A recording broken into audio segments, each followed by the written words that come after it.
Fnaf. Oh, hello. Hello. Now, yesterday I was having some audio issues, so before we do anything, oh, hello, Withered Circle.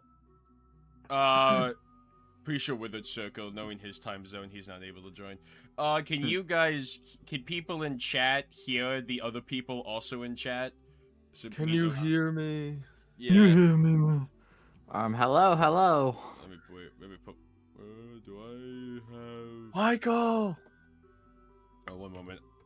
Oh, Yes. Yeah. Oh, that's awesome. Okay, let me put. Let's go. HLB on screen real quick.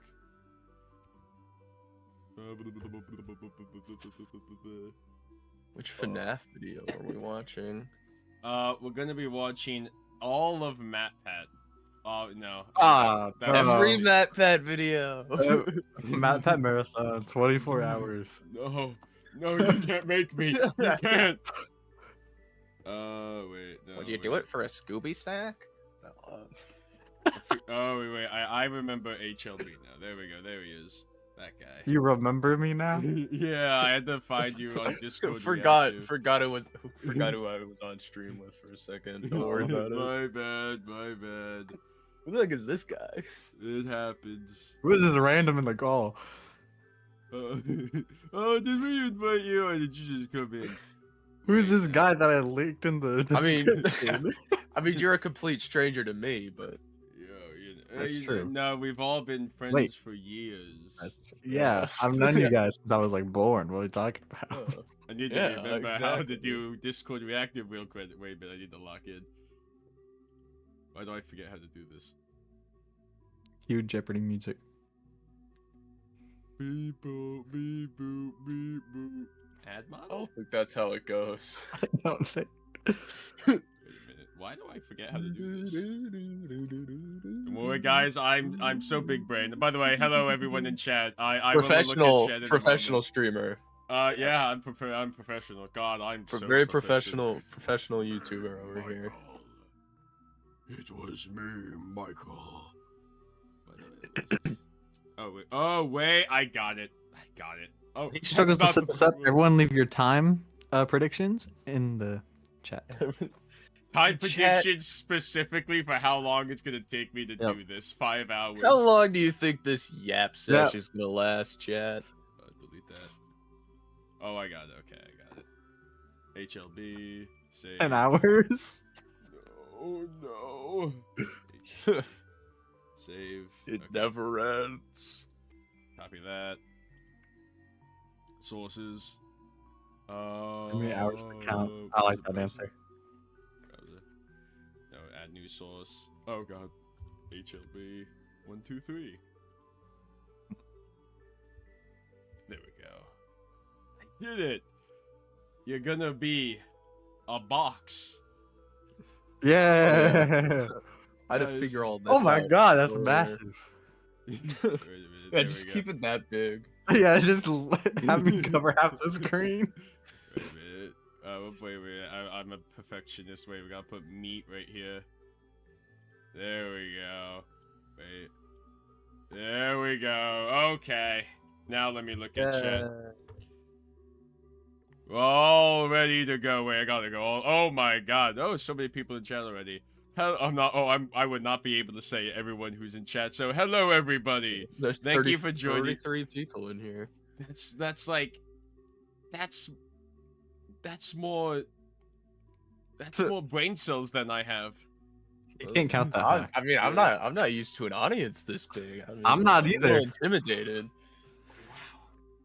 I don't know how to count. Well, I think what comes after 5 and before 8?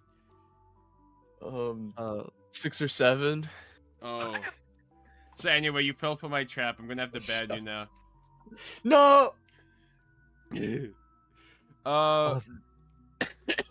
Okay.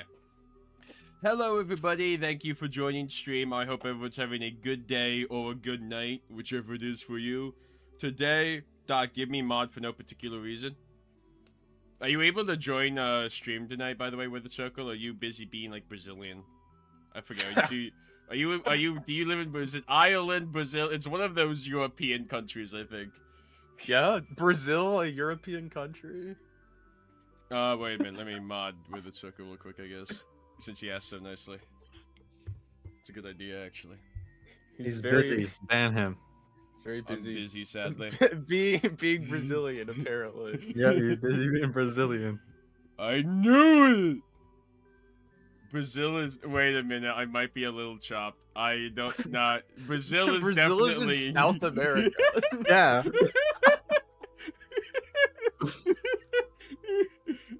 Oh, no. Okay, anyway. Portugal. That's close Portugal to is Brazil. even farther from Brazil. No! If you I don't squint know. really hard at the map. Where is Portugal? Remember. Anyway, I'm joined today by Meat Loafers and HLB. You could find the channels in the description below. I know Meat Loafers. I guess he does FNAF theories. Oh. I guess. And then HLB does some gaming. I know soon, if everything goes well, HLB is doing a charity event that I might be at. Yeah. Left 4 Dead and Dead by Daylight. Yeah. No, I'm pretty good now. I'm almost through my cold. Only just a bit of a sniffle and a cough. Anyway, thank you. Third trimester. But we're going to be watching FNAF theories today. I have, at the very least, knowing me, again, the whole yap sesh. We're 9 minutes into stream. It's gonna be at least one video. I did talk to Maury. They should be joining a little bit later. Yay. But we're gonna be watching what's it called? John FNAF's FNAF 2 movie theory. I know he did one on Sister Location, but I'm not ready for that yet. And then we're gonna be doing Chroma Key theory part 2. Let me look at chat real quick.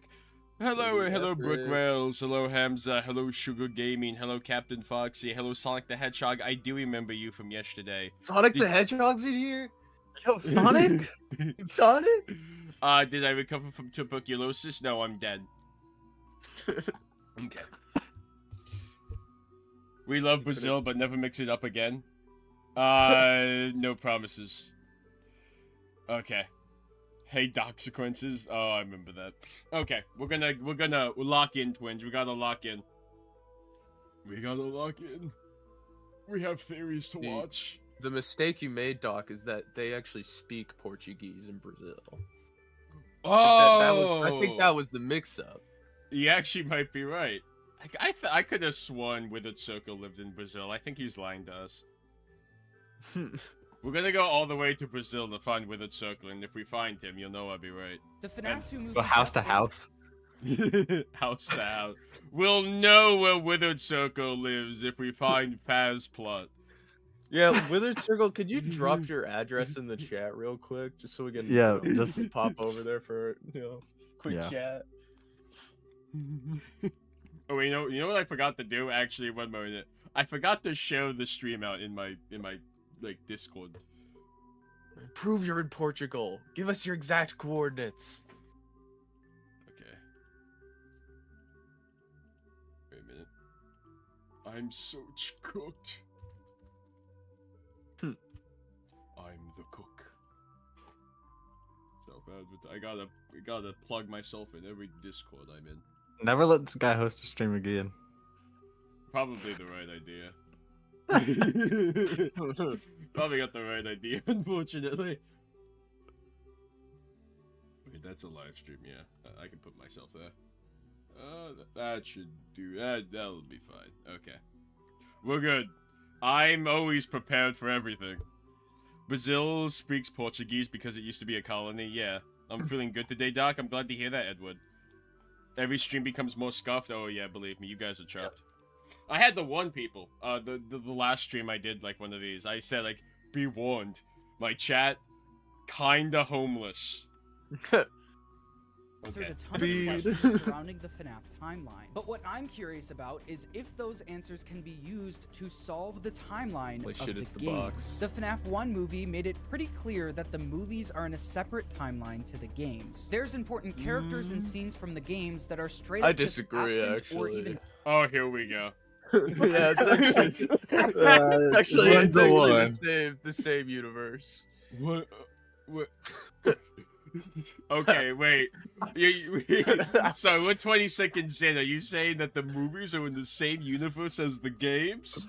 Oh yeah, and I'm 100% serious about that too. Do you not remember the 8-bit minigame with Mangle riding a van? Like, come on. Wait, you're right. Don't you remember in Chica's secret party when... I don't, actually. I never played it.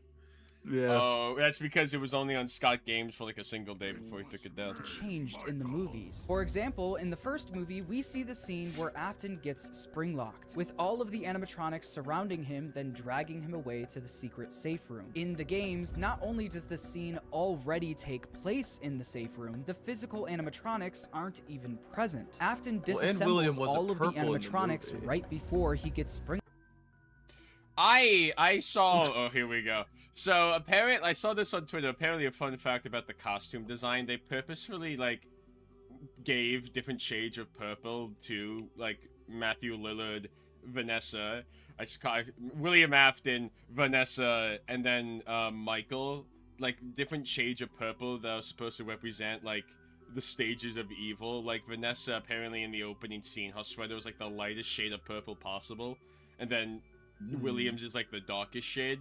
It does not look like he's wearing purple in any of those scenes. It's very dark. I was about to say, And because of this, only the spirits themselves are surrounding Afton in the games. Like I said, similar things happen in the movies and games, but in completely different ways. So in this video, I'm gonna figure out if there really is anything we can take from the movies to help solve the game's timeline. Make sure to subscribe and let's get started. One of the biggest reveals in the movie is actually something we learned from the trailers. Killed the franchise location. This is the original. The FNAF 2 location with the toy animatronics was the original Freddy. I recently rewatched, it's not rewatched, I watched Sire Squawk's video about FNAF 2 and FNAF 4, where he pretty much says that the FNAF 2 location used to be Fredbear's. And I always thought that was a bit of like a, I wasn't sure about that. But after watching that video, I'm like, okay, like, maybe it actually is. And I think that's what the movie might also be trying to maybe say. That it might have used to be Fredbear's. And I should have just interpreted it as this is the first Freddy's, and the rest are the franchises. It could be that though. It could. I mean, yeah, it's just so weird saying that the toys existed in 1982 and whatnot before the classics did. FNAF 2 Pizzeria is apparently the first and only one of its kind. This pretty much goes against literally everything we thought we knew about the FNAF timeline. The common consensus was always that there was the original Freddy's, then the toy location, and then back to the original Freddy's. So I guess the question is, in the games, can the FNAF 2 Pizzeria really be the original Freddy Fazbear's Pizza? Well, the first thing I thought of was the FNAF 2 phone calls, where Phone Guy talks about the withered animatronics coming from a previous location. By now, I'm sure you've noticed the older models sitting in the back room. Those are from the previous location, and we just use them for parts now. The newspaper at the end of FNAF 2 also says, quote, the new animatronics will be scrapped due to and that immediately doesn't line up with the movie. Yeah, like immediately, like, they say the prototypes that are used for spare parts in the movie. So I definitely don't think that the Wizards are, like, separate from the classics entirely. I think they are, like, the classics or whatever. Whether, you know, whether or not unwithered animatronics is true or, you know, retrofit theory, whatever. Yes, they are used for spare parts, but they are, in fact, like, haunted. They're not totally separate characters. Malfunctions. However, the original characters are being kept in hopes of a possible reorganization of the company. This straight up says that the toys are the new animatronics while the Wizards are the original characters from the previous location. All of this heavily implies that there was an original Freddy's before the toy location. There's also the fact that the movie shows the toy location being open in 1982. And we know because of this coin from the games that Freddy's doesn't open until 1983. All of this felt like the nail in the coffin. There is no way that the FNAF 2 location is the original Freddy Fazbear's Pizza in the games. Right? Well, after looking back over the first 7 FNAF games, a few things stuck out to me, especially in FNAF 4. In the minigames of FNAF 4, we get to see a week in the life of the crying child. And because of the commercial playing on the TV in the living room, we know that these minigames take place in 1983. During the crying child, is he gonna bring up the tiny toy Chica? A little girl. Oh my god! The bane of every theorist's existence. Why is the tiny toy Chica missing her beak? I swear to God, every theory, especially nowadays, it somehow comes back to this tiny toy Chica with a missing beak that's on the floor. Stupid Chica. Playing with toy versions of the toy animatronics. We also see a toy version of Mangle in the Afton house in 1983. Why would there be toy versions of the toy animatronics all the way back in 1983? Well, maybe it's because the toys existed before 1983. In the movie universe, we know that the toys existed in 1982. I'm not sure about the toys existing as animatronics in like 1983 or before that. I think as toys, actual like figurines, and then, you know, later down the line, the toy animatronics being based off of those toys. That's been a theory forever now, and I think that makes the most sense. What again, from Sire Squawk's video, I never thought about it. The reason Chica is able to take her beak off is because it was something that the actual toy could do. And I think that actually, that makes a lot of sense, actually. Wait. Nice God, victim. I mean, two things can be true.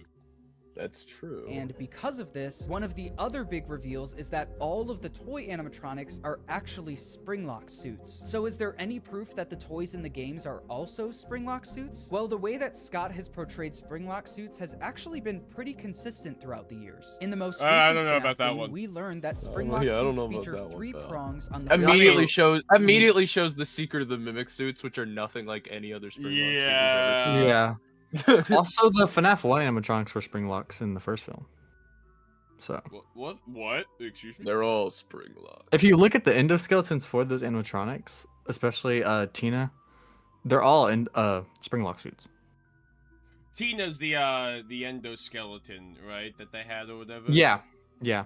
What the Ella doll one? FNAF 1 movie endoskeleton. I know, like, the Ella doll was in fact the Springlock suit. Where did that thing come from? That's what I want to know. So, like, that's not good.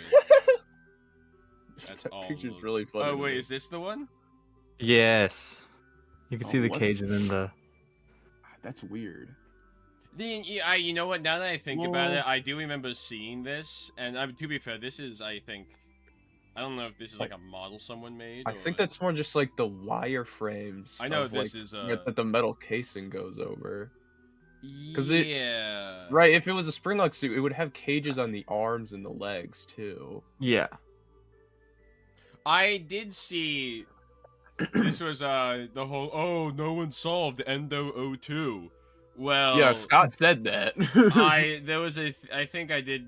I'm not sure about it, but there's the idea that if the toys really are Springlock suits, it might not necessarily mean that they're being used as such. You know, you're recycling parts or whatever. You know, maybe retrofitting. So like, if they, maybe they have like some Springlocks in them.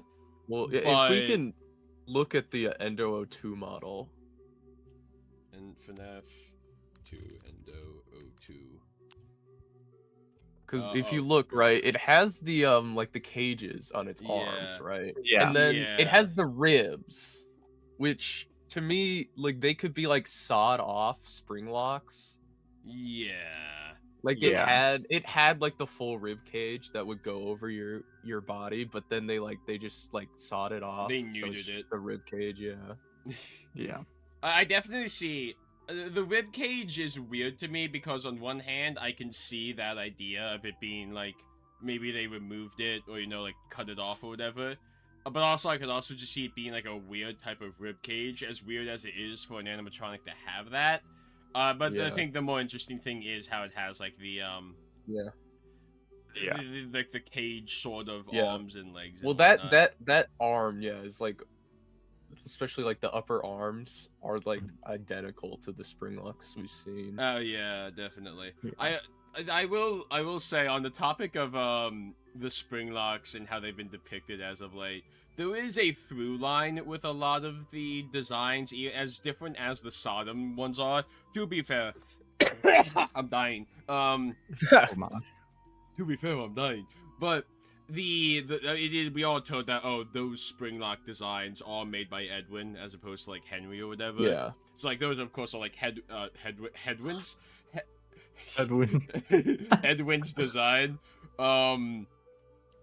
But even then, they do have, like, when you're climbing into them, those claws. They aren't as deadly as like the ones we see in the movie. Mm-hmm. But every like Springlock design since like the first movie, I want to say at least, they have those like claws that are like around the rib cage, like the stomach area or whatever. Well, I don't even think like the Sodom Springlock suits have endoskeletons in them. It seems like they're just hollow. Yeah. I brought this up briefly before. So we're told that Springlock suits, the Springlock mechanism, it pulls the animatronic parts back so that you can climb inside. Okay, makes sense.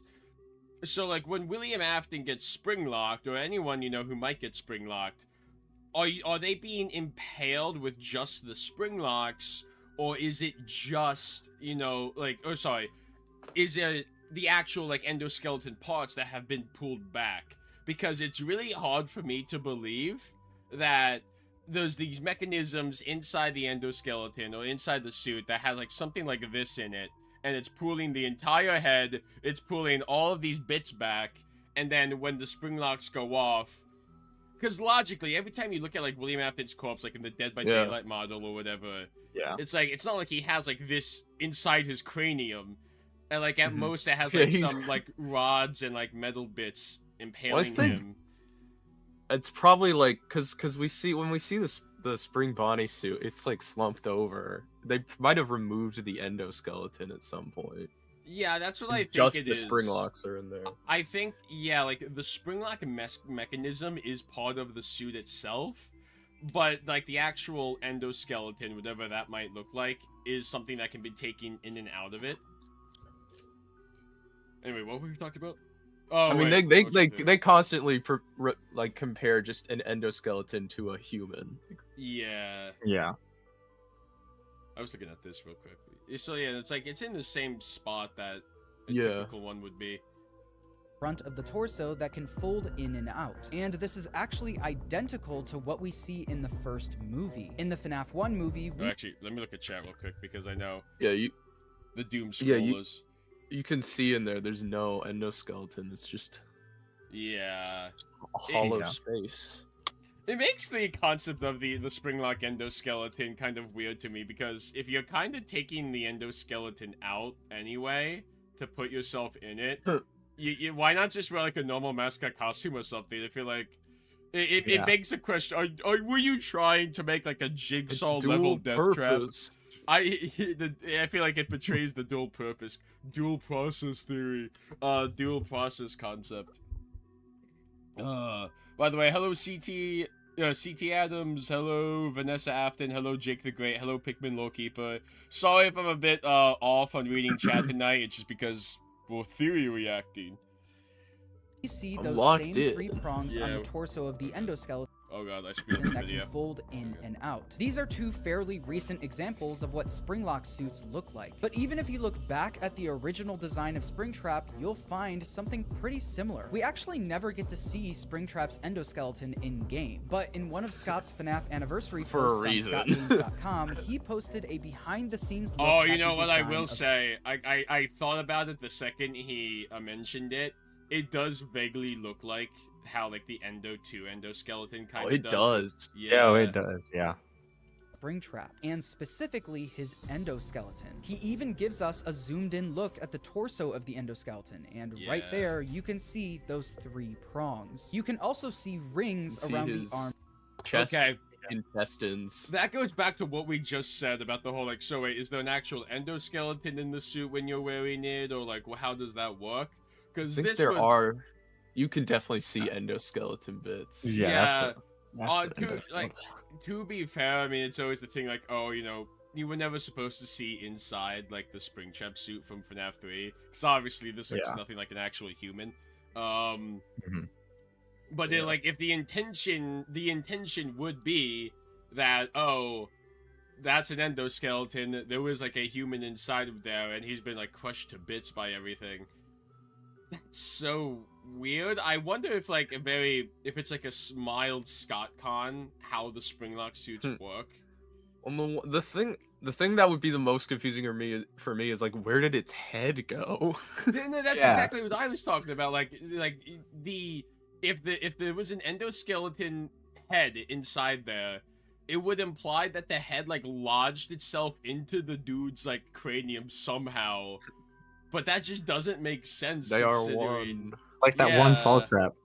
Literally, it's like forcing its way into his head, but like he doesn't have any like cranial damage or skull damage. Well, yeah, if you look at Scrap Trap, his skull's intact. Yeah, Remnant healed him. The Can we ban this guy from his own stream? It was the remnant, I swear. But like, yeah, that's so weird. Arms and legs, presumably so human arms and legs can fit and operate inside the suit. Really, For comparison, ate the the endo head where you're Endo-01s right. from the FNAF 1 game do not feature Swallowed the 3 it. prongs or The Rockstar animatronics of Springlocks. Are we just saying? He things now? he might actually be going with the Endo 02 thing right now. I He's feel like pointing he out is. the ribs. Yeah. Hello, AI Extreme. Thank you for stopping by. Why? Someone said remnant in chat, but they put like instead. It's like they put the asterisk for the E, like they're blurring it. Bro. Yeah, Remnant is a slur. I don't know if you knew that. Untrid Modelo's Michael. There you go. the rings around the arms and legs, because the FNAF 1 animatronics are not Springlock suits. So what about the endoskeleton That's of true. the toy animatronics? Yup, We know that they use Endo 02. What is and thankfully, up, Scott chat? Wait, is that who Hello, I think is that- it is? No, you're, it's not. you're Oh, it's- covering. You're covering This- meat loafers. This guy. It's me. Oh, you would. No, you. Always stealing my thunder. Can't believe I'm here with meat. Always trying to one up me. This fucking guy. Hello, guys. Say hello to what's his name? What's the name? It's Maury I don't know. F. Mortimer. There we go. What is my name? This guy doesn't even know who he is on his stream. Look, I have a mild case of the dementia. You know who else has dementia? You know who else? My mom. That sounded. Cut out. That sounded like a Matt Pat scream. Hello! Hello, Internet. Like, I always forget how good of a MatPat impression Maury can do. I've been practicing it for like actual years, so I'd hope it's good. Because I Mo- am MatPat. Maury, I stole Scott Cawthon's jacket. More. That's the same person. Yep, that's me. Okay. Wait, That's Me. actually all they're wearing right now. I think that- nothing else. Just the jacket. Whenever Maury goes to like a Fnaf event, a charity stream, a theory act, it's just the jacket. Just, like, the Rate formal my wear. fit. $1 million Scott Cawthon jacket. A Where time did you small. get that jacket? Did you did you bribe him? Did you actually go to his house to fight him? Like, what happened? Hold on. Oh, he's gone. Okay. That gives us a Scott's really at good his look door. at Scott Endo came he back. wants his jacket back. Oh, someone's knocking on my door. Scott Cawthon's at my door. He's come back for revenge. It's like John Yeah, I Wick. know they say he always comes back. Instead of killing like John Wick's dog, it's like you stole Scott Cawthon's jacket. No, so like what actually happened was just I happened to get that jacket for like Christmas. Really? Yep. There's no way. So I've So it had was that like jacket for like Destiny? actual years. Does it talk to you like how like in the Spider-Man like movies? like the green. No, that's my Goblin Goblin. makeup. That's my mask. makeup bag actually. Oh, okay. It looks at me and goes, yeah. The field, You the field disgust me. brought you and the jacket together. Wouldn't you know, Anyone can design a good springlock endoskeleton except the people who invented it. the endos Wait, for the that's toy true. animatronics I have seen a bunch of like endoskeleton designs made by the springlock endoskeleton designs. Yeah, fans tend to make better designs than like Scott ever did. It's really funny. have those The three DVD prongs design on the That's true. torso and the rings around the Even that doesn't make sense though, because if you look at the hands and like the feet, it's like William Afton lost his hands and he just got like the animatronic hands. arms and So legs. what's Are this? the What's this prongs video exactly yapping the- about? This Oh, is he's- John that's- FNAF's FNAF 2 movie video. He's and saying the toy animatronics are spring locks. yeah. Ah, gotcha. Same as the rest of the Springlock endoskeletons? No. But I realize now this is only a 12-minute video. We might actually get through this one. do I think it's my close God. enough considering Scott probably didn't have much of the story planned when he was making FNAF 2? I Yeah. think it could go either way. If Scott made a post tomorrow saying that this is a Springlock endoskeleton, it would be somewhat believable. And By the way, hello Viabat. Hello. I was saying it before, but I think it is kind of plausible. Not a retcon, but a mild like Scott con, just how the Springlock animatronics work. I could see a world where the Endo 02 was supposed to be like a Springlock endoskeleton, but Scott, like in his evil, twisted mind, His didn't infinite actually. Even if the intention was like, oh yeah, this is what like that endoskeleton looks like, but also he's kind of dumb, and he's like, wait a minute, how do I logically make this? I don't work? think Scott is not known for his consistent models. Yeah, I mean, look at Yeah. Springtrap, right? But like, I saw like the intention of it being a Springlock endoskeleton, sure, even if it doesn't logically make sense how it would work, and I think that's why in more recent years there's been a sort of intention of like, oh, this is how it actually works, even if it does. It's still a little bit finicky in terms of the logistics. Well, because they mentioned the spring locks in FNAF 2, didn't they? No, they make they No. said like, oh, someone used one of the yellow suits, Hmm. whatever. But to FNAF be 2 fair, the game? what? How dare you? But what was it? I know Scott did say like in the first docu interview that he did that when he was making FNAF 2, because it was always supposed to be a trilogy. He had Yeah. FNAF 3 in mind, so I could believe that he already had like the concept of the Springlock suit, you know, in the back of Totally. his head or whatever. if he made a post And he didn't saying know the that FNAF opposite- 3 was supposed to be green. Color theory. Hello. Oh, green Afton. Green Afton. It would Green also Afton. be believable. The combination of the 3 prongs and the rings around the arms and legs is what really gets me. This movie feels like Scott is trying to give us answers to the games, but there's really Out of combination of curiosity, the real 3 quick. prongs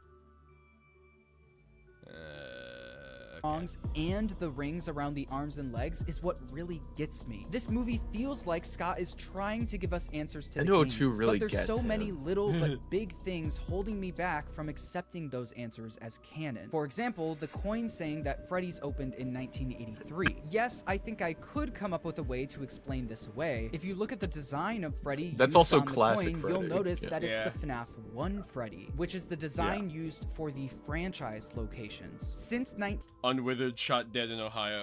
1983 could be referencing the start of the franchise locations after the original Freddy's with the toy animatronics shut down. There's also the fact that the gameplay for FNAF 2 takes place in 1987, not 1982. But just because the gameplay takes place in 1987 doesn't mean the pizzeria has to be open in 1987.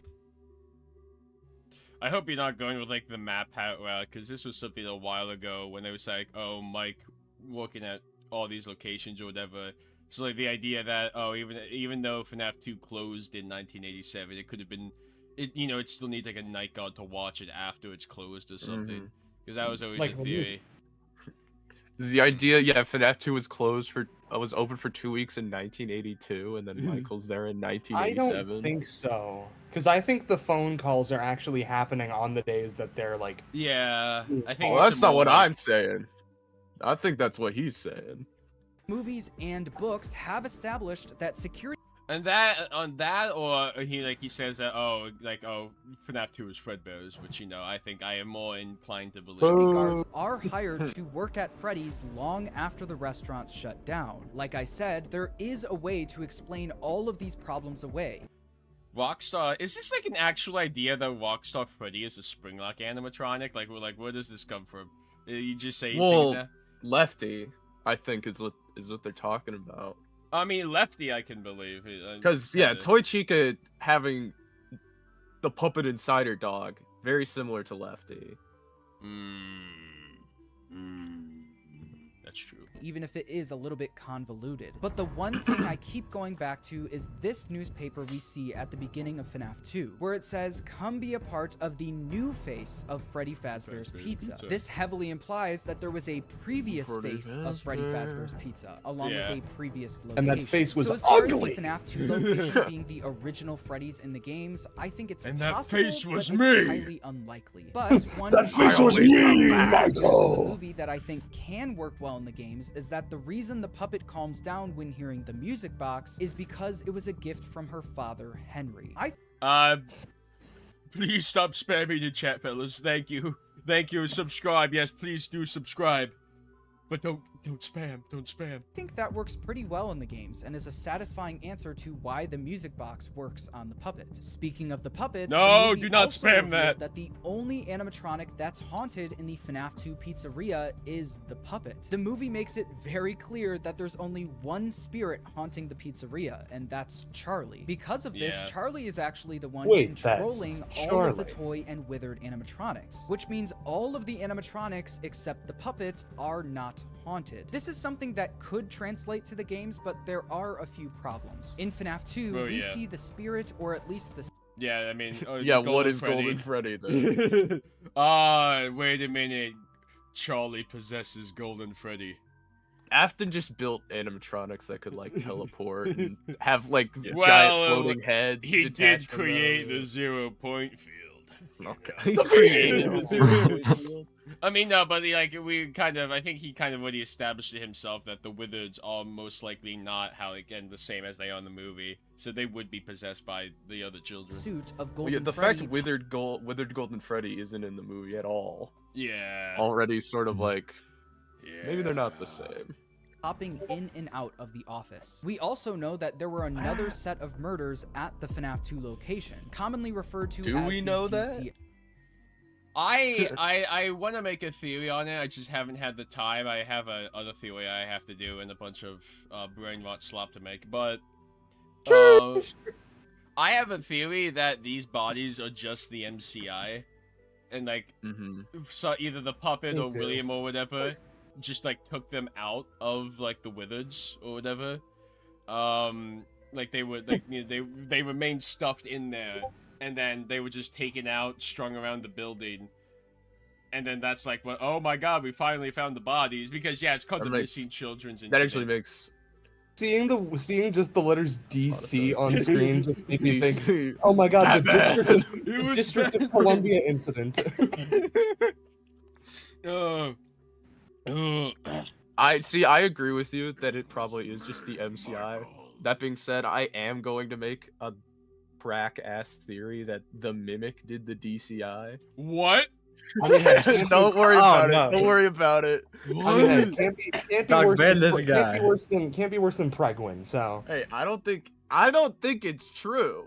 It's just an idea I had. Okay, don't worry. Wait, about it. that's Cap. This is just like I'm on to you, buddy. Sometimes you just gotta put something insane out there and see what same happens. type B as BV revival. I don't even know what that is. It's just the idea that William was actually successful in reviving the crying child. Holy pick. Usually falls in line with Mike victim. Not Boo. hell no. Dead children incident. But after FNAF 2, the not DCI is Tulpa literally never brought up in another game again. This Yeah, that's why I'm saying that. I'm pretty sure it's just the MCI, like the bodies, like and there's nothing to say that the bodies were never found after the fact. I mean, that's always been a question. Like, so are you telling me that the bodies were like always in there the entire time? Because I don't think skeletons in there now. Yeah, like I feel like at some point either William had to remove them to like clean up the evidence, or the company themselves found the bodies and were like, oh boy, there you go. makes me Well, think I that can- Scott I Yeah. can never keep track of my FNAF 2 mini games. Aren't the bodies in the same one where he's like dismantling the animatronics? No. That's the bodies are in Save Them, where you're playing as like Withered Yeah. Freddy. Hmm. FNAF 2 has the Give Gifts, Save Them, Foxy Go Go Go, and then Give Cake. I believe that's all of them. Mm-hmm. And Didn't aren't the body sprites all the same in Yeah. Save Them and Yeah. Give Gifts? Yeah. Yeah. So the sprites are the same as the Give Gift I sprites. believe they are. That's They're actually a like good the question. dead like corpses just kind of hunched over. Actually, Yeah. I'm looking. I'm gonna look it up. So Give Gifts. So this is what they kind of look like. Yeah. And Oh, then they might be different actually. They look like the guy They- from Star Wars. I They forgot his name. actually like they look like their heads are a bit bigger, so they do look a bit different. But save. Their heads are bigger because they're kids. Oh yeah. And the DCI are adults. Jimmy Neutron. Wait. You're right. Okay, so I will say I think that they are like slightly They're different. It's different, the yeah. very Okay. same type of like pose, I will say. Yeah. But they do like their heads are different and whatnot. Yeah, that's different.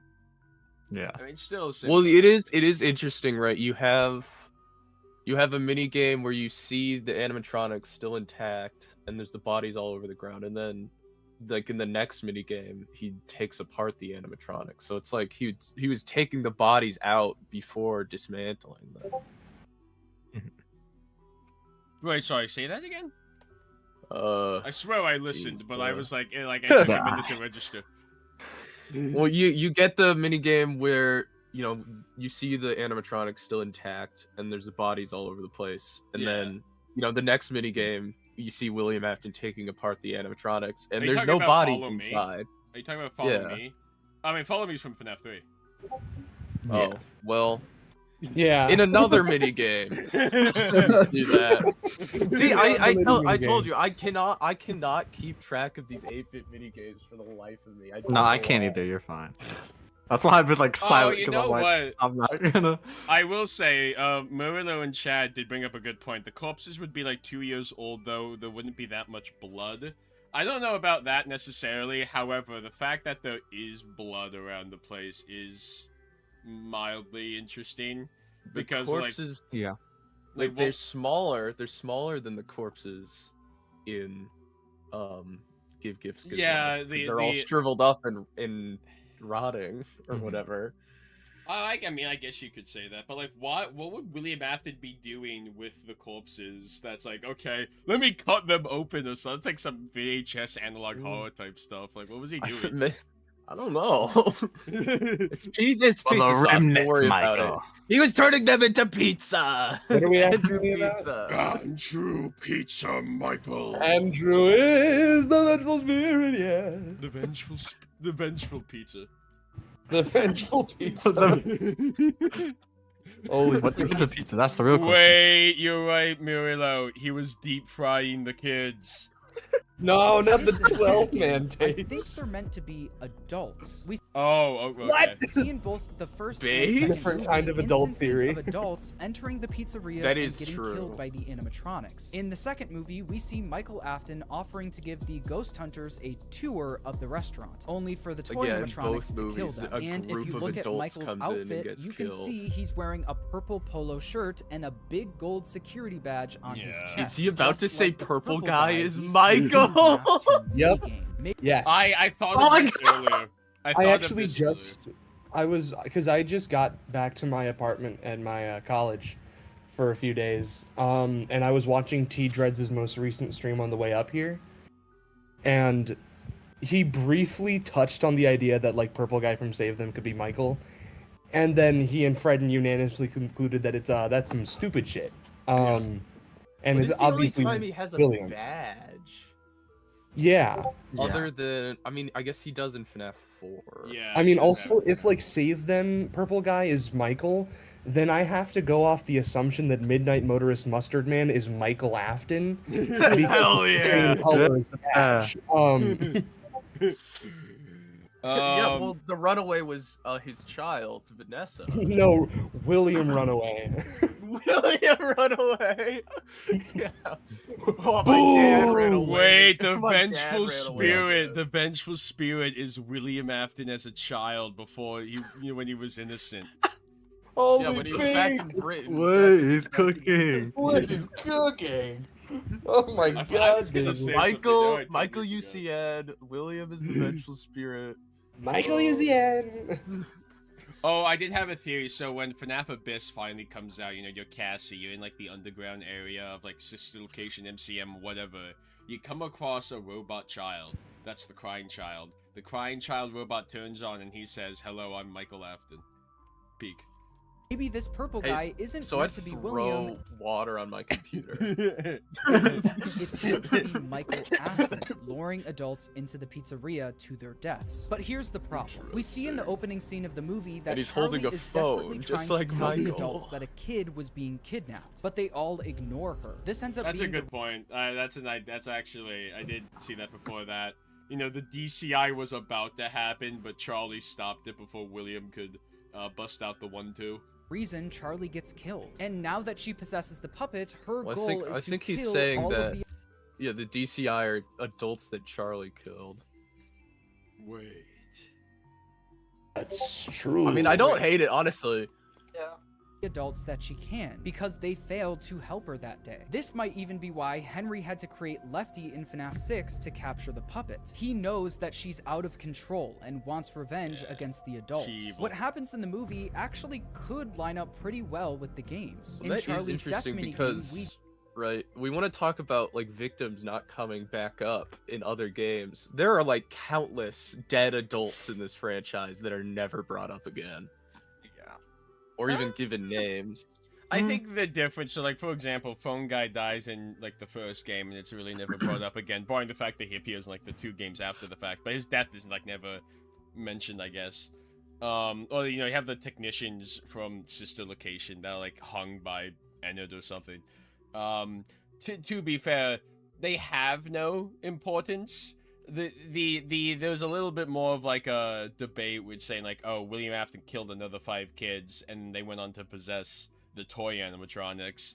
Because I mean, they actually, you know, would it be attacking you during the gameplay, whereas, you know, oh look, there's a guy that's hanging there, he died. Well, yeah, I mean, I think if the DCI are like a second set of kids, I don't think they possessed anything. Yeah, no, I don't think they did either. do see her outside of the pizzeria screaming for help through the window. And because no one helped her, she gets mouth is killed by closed. William. The adults at the restaurant Her ass feel is not both screaming for help. movies and games. And in the Jumping FNAF up 2 and down outside the adults, we window. hear that the animatronics at the pizzeria are fine with kids, but act differently around adults. But the characters have been acting very unusual, almost aggressive toward the staff. They interact with the kids. That's just about to fine, radicalize but when they me. encounter an adult, they just stare. We even get a line from Vanessa in the movie where she says that Charlie doesn't blame Afton for her murder, she blames That's so stupid, by the way. Okay, where are you going? Like, the adults. John, that your failed theories to were help so her, good. Which also lines up with her voice John's lines cooking, from Ultimate trust. Custom Night. I recognize Yeah, you, cooking but shit. I'm not afraid of you. Not anymore. I don't John is my hate you. goat. Okay, I don't Saying, like yeah, I will say, wait, if he's saying that the puppet killed the people in Save Them, the puppet's like, Puppet it's called DCI. Save Them. It's called Save Them. Like, hey, Withered Freddy, save them, stop him, stop that purple guy. You can't. I mean, to be fair, it's save them, you can't. Save them. Well, he's not talking to the puppet. He's talking to Withered Freddy. Yeah. Yeah. But like, it's like, you know, the puppet is saying save them, and then William Afton saying you can't. Like, I feel Because I like killed people. you can't save them from the puppet, even though the puppet is telling you to save them. Like, wait a Save them minute. because I killed them. Or Yeah. this is something's not rapping here. First I killed the MCI. Because the And I puppet is the didn't kill mimic. anyone else. The adults. And Where actually William Afton killed Charlie because she's the real villain and he tried to stop her. He's an unsung hero. And that's Will kind of the hero, problem. will In the care. movie where we see the DCI, you can see the puppet running You around will the pizzeria with Wait!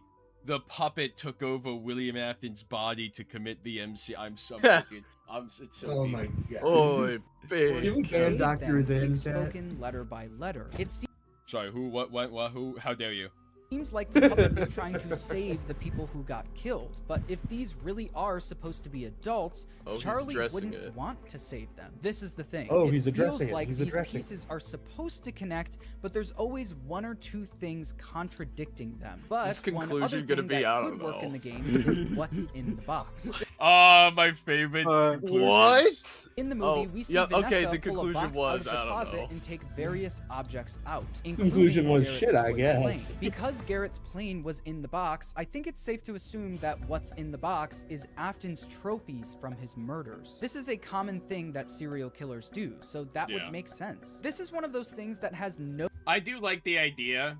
I don't, again, not to get too much into the box of all things, but the idea that it is like the memories of the MCI or like Afton's victims.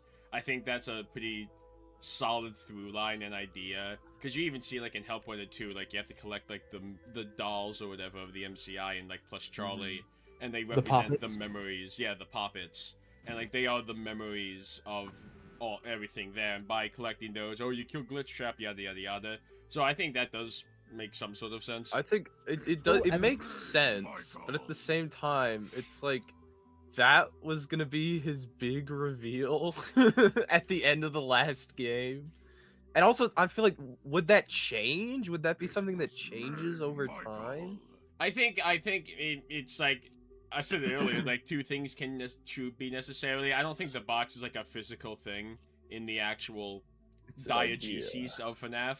It's like The something. box box is a is a projection. projection. It's a projection. It's Scott Cawthon's projection.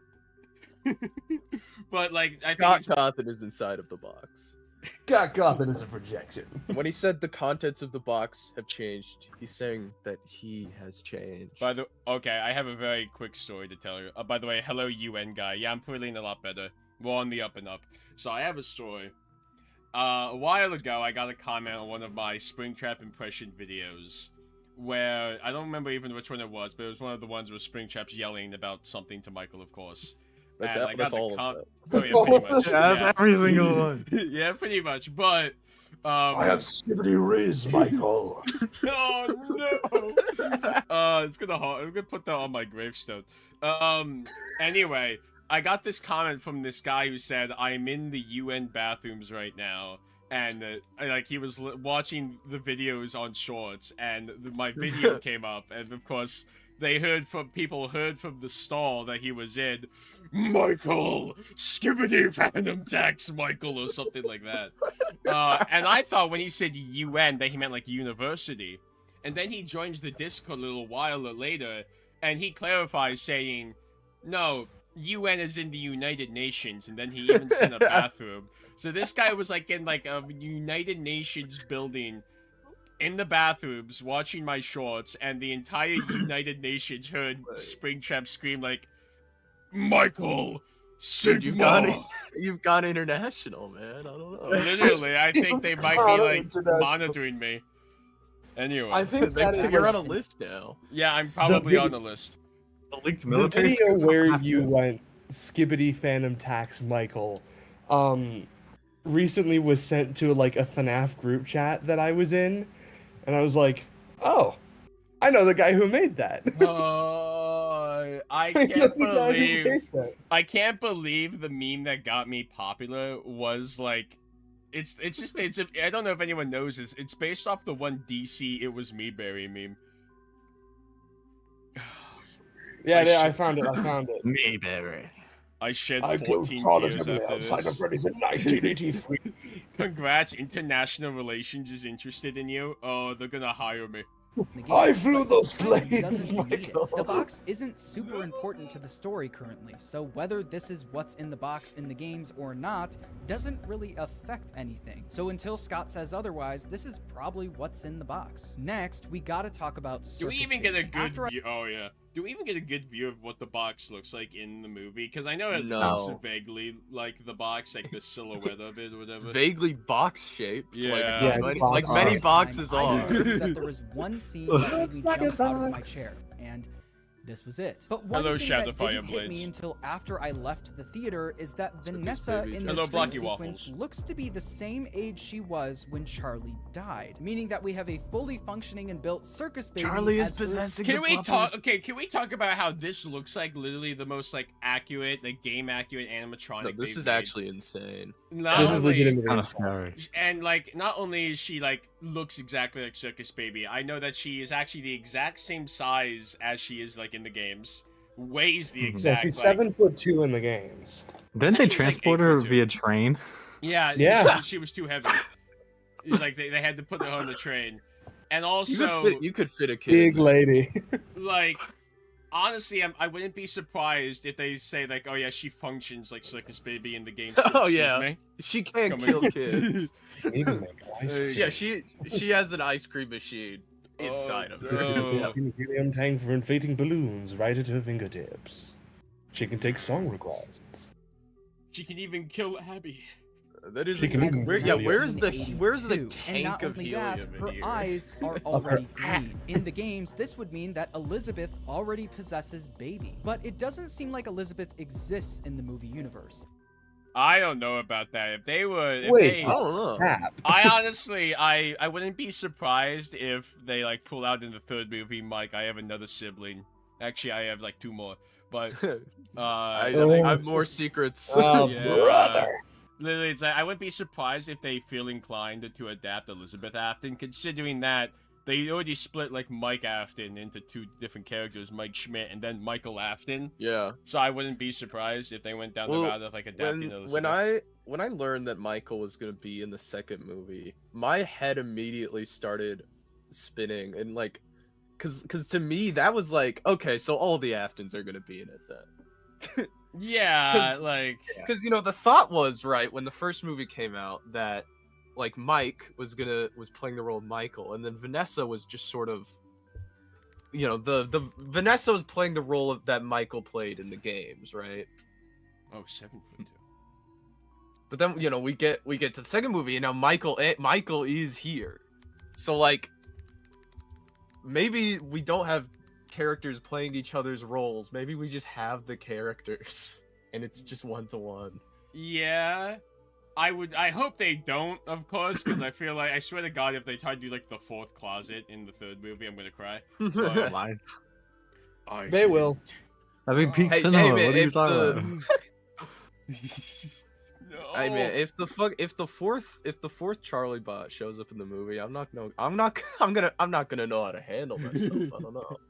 Actually, it's gonna be revealed that Mike Schmidt is like the equivalent to a trolley bot. Like he made 4 different Michael Aftons. Dear God. Everyone's a bot. Don't you know you're a robot? Dude, at the end of the day, all of these movies are kind of just Five Nights at Freddy's into the Mike verse. Because you can't tell me that Vanessa doesn't have Mike-isms. Everyone is Michael. There are 3 Michaels. Isn't there a book that released that is of like the FNAF game where when it shows you a cheeky mini game that you can achieve and you can see what is inside the box? No, that's not true. I mean, there is in the Ultimate Guide 2.0, that evil book mentions it. There's a The secret. evil book. There's a book that it has Chica's secret party in it, but it's a troll. It is not true. Ain't no it's- party like yeah. a Chica party. And you know what? The reason there's no party like a Chica party is because Chica party doesn't exist, so you're never gonna get peak. There is At least truly that we know of. no I can party. only hope that we learn more about when Baby was built in the 3rd movie. You can I only still like look, if you look at it, I realize now I think the toy animatronics do look better than like the first movie's animatronics. The first movie animatronics kind of look off to me. This is like the best one, and if you compare it, like This is insane. yeah, for the 5-second cameo.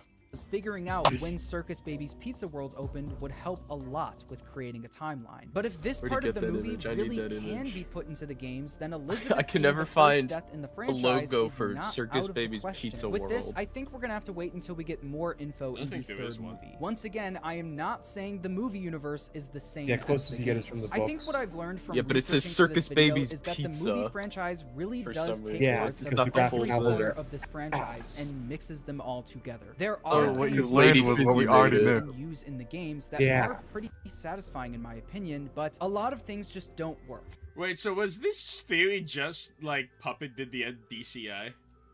Yes. Guys, did he come to a conclusion once in this No. video? No, we didn't. Bro just said. I mean, no offense, John, for that. You're amazing. I mean, it's just like, does this line up with the movie? I don't know. You tell maybe. me. Does okay. this? Mm, His conclusion was what he asked at the beginning of the maybe, maybe not. You never know. Fascinating. We turned a Yeah, 12-minute video into an hour, by the way. I think that's more reasonable. That's what more we do. reasonable. Okay, before the video, This is No. half an hour. I'm editing this at Now we have actual peak. No offense, John Fnaf, but we got the peak here. Fuck John for that. No, Fuck John, John. He copied me. He copied me. I believe It in was God's me, John supremacy. Fnaf. That way, actually, thank you, Jake, for saying that because you're so right. Everyone should stop listening to any other theorists and only listen to my theories. By the way, Wait, Mike, You make theories? Mike Victim. I have in fact made theories. It's true. I did Whoa. SL after 3. Oh, true. Yeah, I know. I'm I so hate peak. you. home over Thanksgiving without any of my actual recording equipment. So please be gracious with the quality of my voice. I was a little bit sick and I can't re-record anything, but I tried to do the best I could. So, and with Better that, dislike the video. Here you go. Guys, sucks. I think I missed something. This calls for a change of clothing. There we go, that's better. I'm red now! So, in part 1 of Chroma Key Theory, I delved deep into the symbolism of so many colors in Five Nights at Freddy's. The nuanced and layered natures of purple, yellow, blue, orange, black, white, and most of all, green. However, there was one color I half-intentionally neglected, for the sake of it not just taking over the video. And many of you wonderful freaks commented on that video asking me about this missing color, and especially in regard to our favorite white boy, Michael Afton. That color is red. Favorite white boy. So let's Red, blue. talk about it. But I do just want to take a quick moment to thank you all for the immense support on part 1 while I have this captive audience. Y'all are the best. I mean it. Thank you all for being so nice in the comments and here's to a glorious future Oh of my more god, Hello, this is Jack. the worst video ever. Hello. On to the My- theory. What is My hand clipped red? through my pins. Oh. I saw that and I was like, oh my god, how Oh, I could you saw do it. this? How could they do Oh, I this? saw it too. Worst Red theorist is on very earth. popular I wasn't color. gonna point The it out. unofficial boys' color. Oh, he did it Damn again! it, There it I goes do it again. again! There it goes again. After I'm blue, so the ass. angrier form of pink, and purple's angsty straight cousin. In color theory, red is probably one of the most loaded colors out there. Oh, It is yeah. the color of love, rage, the blood of life, and that which is spilled when life is taken. As with almost I would know.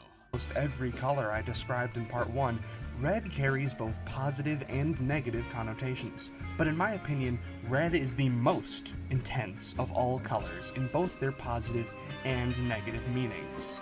But how does this connect to Fnaf? I was very scarce in my mentions of red in part 1 of Chroma Key Theory, mostly for the reason that the video was primarily focused on the individualized colors. Wait, Murillo, thank you. Doc DCI, that's so canon. Of each of the characters. Purple and yellow for William, purple and gray for Michael, yellow and purple for Henry, green and yellow for Fiona with a fuck ton of green for the M1 program, blue and orange for Edwin, orange for Remnant in general, and the coalescence of all of those ideas in the theory I now call Tulpa David. The idea Tulpa that the David. F10 console was Tulpa thinking David. so hard about Tulpa bringing her David. son back that her thoughts leaked into the 0-point field, influencing major events of the series. That there were just as many Okay, that's major still players that I relatively largely true. Perfect. Nice. I'm like, Will how Garrett's much of this is... How much of this has changed? I Not after I watched Chroma Key Theory Part 1, I did start thinking more about it, and the idea that like, wait, some of these concepts have strangely sound like a lot of stuff in like Stephen King's work or whatever. And I did a little research, and I came across something called stone tape theory. I Yep. mentioned this to Oh, Roy yeah. before. You told me about that. Yeah, I already wrote my script. I just have to record it and then edit the video and then cry myself to sleep. What? But, Fiona made Will not care. You're so right. No, Fiona made Will care. No. I think the opposite. Fiona made Will care. neglected during the first part, mostly because they Neglected didn't just like Will factor into neglected building Tulpa David, but also because they each shared a more universal association. Those characters being Foxy, Springtrap, not William Afton, but specifically Springtrap, Elizabeth Afton, Circus Baby, Andrew, Montgomery Hunter, Look at that. That is a baller. Dude, he's Andrew busting. design. He's like busting. Yo. a move. I had to give Andrew the JoJo pose. It's the Wait. vengeful spirit. It's the vengeful spirit. Cassie, Roxanne Wolf, Vanessa, and Vanning. A fuck ton of characters I I'm really barely happy with my mentioned, Vanessa if at all. But look at the She's so visuals cool. I presented. That is really. I like that. That's so fun. Like honestly, I don't like drawing children because I think they're ugly and stupid. But like Loki, I kind of cooked with these ones, like Cassie and Andrew especially. Definitely Andrew. Dude, Andrew is. Andrew's killing it, He man. looks like he's about to like go be in like a Nike He's like commercial. in the middle of breakdancing. It's awesome. He's stunting on Notice William anything Afton's they have eternally in tortured common? corpse. That's right. They all have red as pretty major parts of their visual design. That's so and I scuffed, think Blake I know Bunting. why. But first, I need to set up how I'll be presenting this. In part 1, I mostly use these redesigns made by yours on Truly to represent all of the human characters I was delving into, along with these images for the We're gonna yap about just- their art. I just got like, I jump scared by David from Jackie's Box. 10 and Thank 4 you. console and the M2 robot. Why, you ask? Because I wanted a consistent visual style across my video. I'm nothing How if not dare you stylistic. ask I for didn't want to be consistency using in 8-bit FNAF. sprites from FNAF 3 There's no in such contrast thing. with the incredibly detailed portrait work from Secret of the Mimic. Don't even get me started on how much I hate that design. Okay, Henry's so hold canon on, book. wait, It's hold the on. I have human to- minion. So, I might actually have to change Henry's design to like, at least have the color palette from this because of the movie. Because I realized that Henry is actually very tied to like blue and yellow, as well as orange. I do think Does he have yellow? the outfit William wore in like that newspaper in the second movie did look a lot better than that. Mm-hmm. Oh, that's not. Because see, he has blue shirt, orange pants, or yellow pants. Does he? Yellow pants. Oh, you know, you're right. Yeah, yellow pants. Huh. So I'm like, oh shit, they are going with blue and yellow. Very interesting. At least they kept the beard. Like, I do actually like the like sort of redesign that I did with Henry, but you know, and I'll talk about that in the video. Burn them. Now I don't know what I hair also color wanted to to bring give forward Henry. a lot of the concepts I believe these characters embody. I based William, and therefore Michael and the Crying Child, on Walt Disney, as well as Dave Miller from the David Afton is Walt Disney confirmed. graphic novel The Oh, Sunrise, with a you few mentioning adjustments, that. Oh such boy. as those amber irises and a more full frame. The sharp features, the pale skin and dark hair, with that devilishly charming smile allowed me to allude to the fact that I think of William as not just a slimy businessman, which Walt Disney But also as a certainly hot was, guy. but a He's genuine also- creative He's visionary also hot. that took credit for God, I hate that design in the Silver Eyes. I don't like how. It's very unfortunate that this is like the closest thing we have, barring Matthew Lillard, to like a canon Afton design for the games, because this is so mid. a lot Man, more than it's- just his it- creations. It's hit or miss in the novels. There's some panels where it looks a lot better than others. Honestly, fourth the design. closet William Afton is probably the best he looks in the entire Yeah. series. Well, the fourth closet is just the best the trilogy looks Yeah. in general. Even though they like literally inconsistently color his like bathrobe in between panels. Like in well, one okay, it's, the like, the cyborg William Afton, baddie.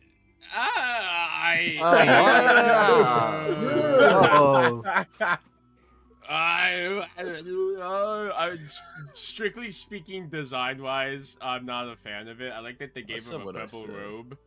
I know, I know, I know, but die. I well, like even like Henry the Elizabeth off of Jim flashbacks where you see Henson. like young Afton.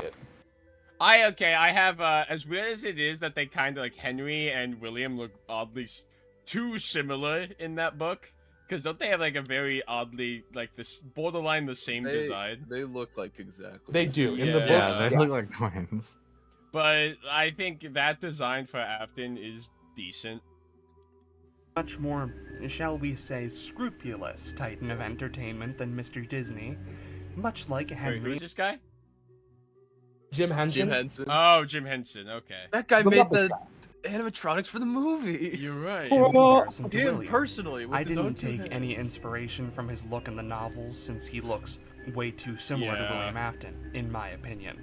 Plus, that dog shit design from the character encyclopedia is the closest thing we have to a canon design for what Henry looked like in the game's continuity. So that design is primarily a major improvement on that look, along with a significant visual inspo from Jim Henson's warm and welcoming visage. Edwin Murray was based on Bill Gates for my The redesign. guy from... Given the portrait we have I of forgot him, the name of the I movie noticed a lot of similarities to how Bill Gates looked in the 90s, when he was just getting started. And the I don't think parallels Secret of the between the Mimic is two a tech movie. bros are unmistakable. No, I'm thinking of. I mentioned it last time. What was, it's the one animated movie with the giant lady and all the other aliens. I always forget. the Monsters I know versus it's- aliens. Oh yeah, Monsters it's the versus Prince, Aliens? the Monsters President, versus President, aliens. Bill Gates Dude, that just movie's my went in a childhood. different direction than Dude, Edwin is JFK from that movie. going The, crazy and making an evil mimic My robot profile that ended picture up for killing my him. email is That literally is- the general from that movie. If Edwin And is the really well, General my Mongo? second, of course my second And Theo- email is the president. Oh, Fatty Ed Supreme Fiona. right here. Maddie alert! Fatty alert. Fiona was largely based on her That's my case- wife So right there. Ron, by the way, hello Ron the Rat. Oh my god, I love Fiona. I love you. Thank you, Ron the Rat. and Why look, is Chica which is dead? absolutely beautiful, by the way. I wanted to change I as gave all of few the pins the things as Xbox. possible, since the portraits by Angel Manila really captured her essence.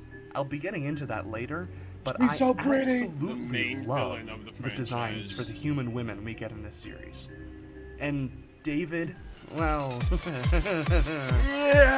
Anyway, I'd like to introduce my second batch of redesigns for Part 2, featuring all of the characters you see pictured here. And with that, into the We got theory. cropped up after. Let's start with the first and with that, Oh, okay. into Dude, the I saw. theory. Let's start. I with saw the a fucking- first I saw a instances Reddit of red in post. character design we get in the first Calling few the FNAF Michael games. design terrible. Really? That's a cool Yeah, Michael I don't. I thought it was so funny that I got that as like a notification on my phone. It's so cool. I thought that was so funny because it's like I know the guy who made that. Crop Who made top what? Wait, Michael what was it? I saw this random Reddit post that was like, this Foxy Bro design is garbage. And it was that one? That's pig. What are you talking about? Oh my god, send me this Reddit post. I need to see this. Michael, where I love the design. I will say, I thought it was giving so him a funny. crop top with these shorts, like That oh my phone decided to send me a push notification for that post. I literally looked up 80s horror protagonist Yeah. and copied Yeah. it. Michael and Andrew are fighting for the hardest fit. And with that, into the theory. Let's start with the first instances of red in character design we get in the first few FNAF games. Ron the Rat in chat just said skibbity designs. Okay, I think Ron we the have Rat, to I've all... lost all faith in you. Yeah. You had me with the Foxy like and Fiona his thing, and I was weapons like, yeah, associations. perfect, and then you said Of this. the core Freddy's band of characters we get in FNAF 1 through 4, Foxy is the only character whose primary color is red.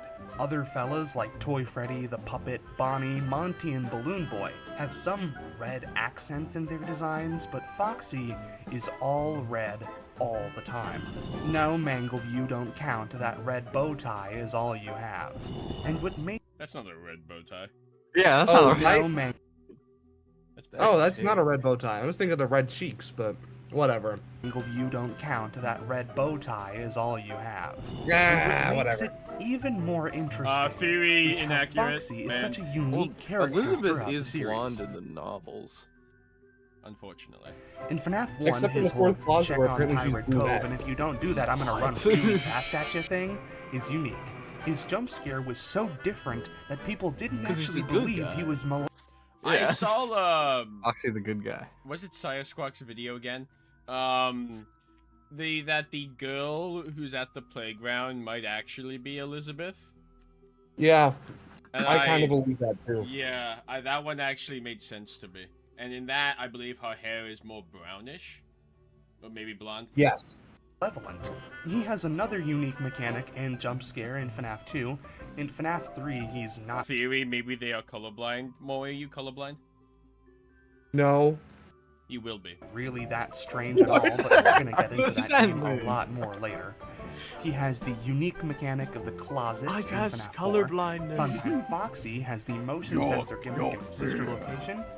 There's nothing in FNAF 6, and Ultimate Custom Night is a very unique game for every character featured.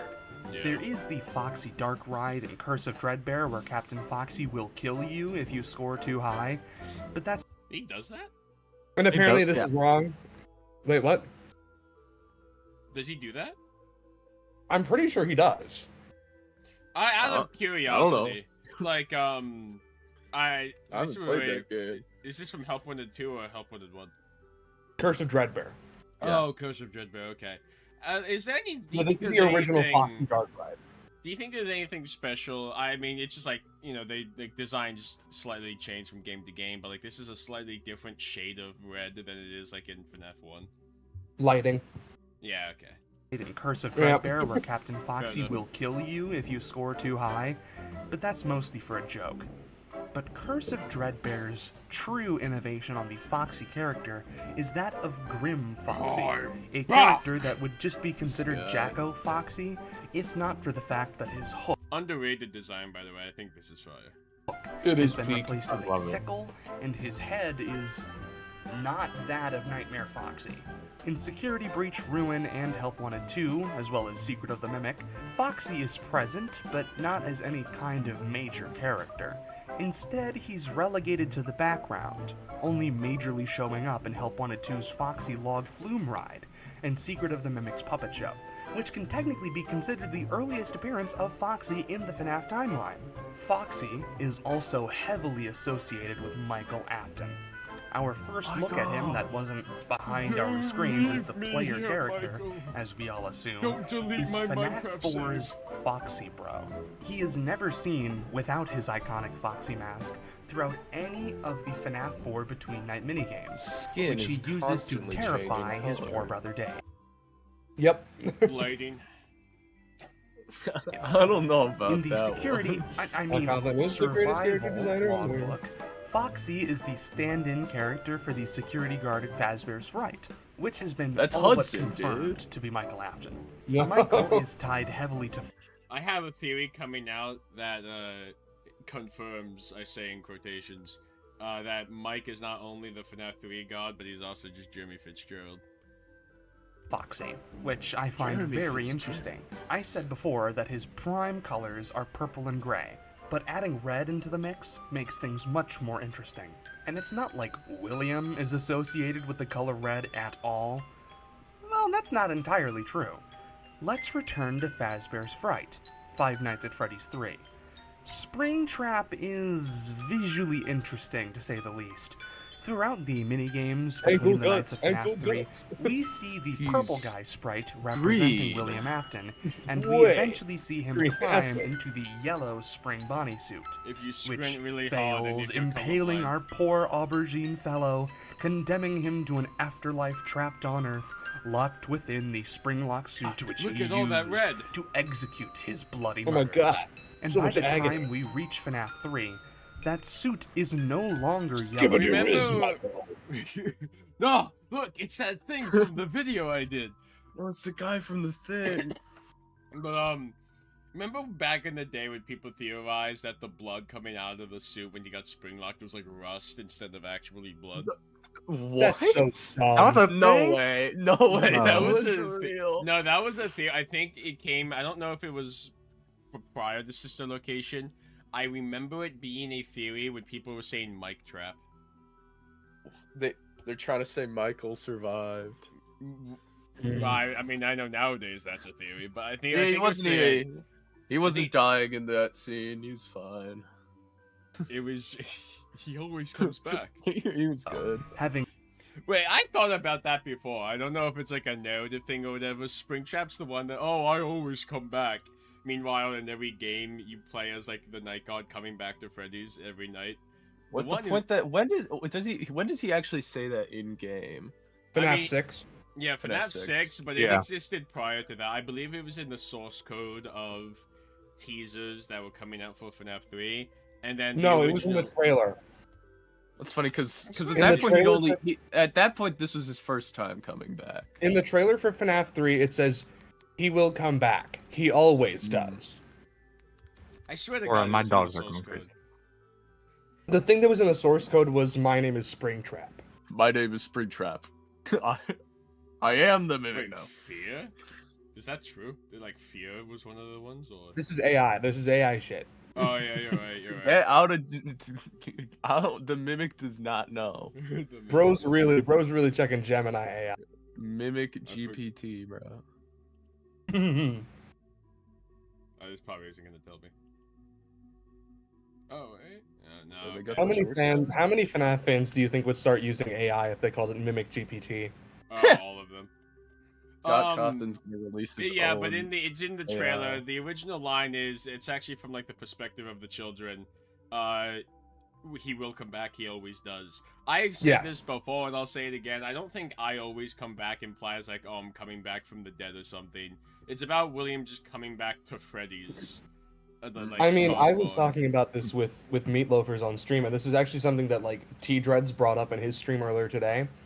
But the fact that William Afton says "I always come back" might like imply that he already had glitch trap lined up for himself after the fire.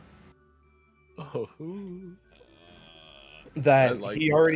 already had that as his backup plan, and this was literally his like, oh, I just gotta die because I That's hate being why in Springtrap. there was a plan all along. No. I knew it was a lie the moment I My heard name it. is Springtrap. I am But the it was- mimic.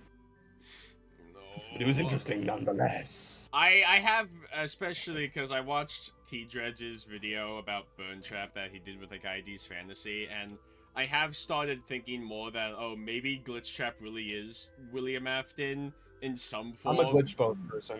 Yeah, He's in agony. I think it is still like the mimic at the end of the day too. Yeah. But like, oh, like Afton's agony, or like he is like influencing the mimic to do like whatever, and then Burn I mean, Trap that's the whole is- like, that's the whole green and purple thing. Green is the mimic, purple's Afton.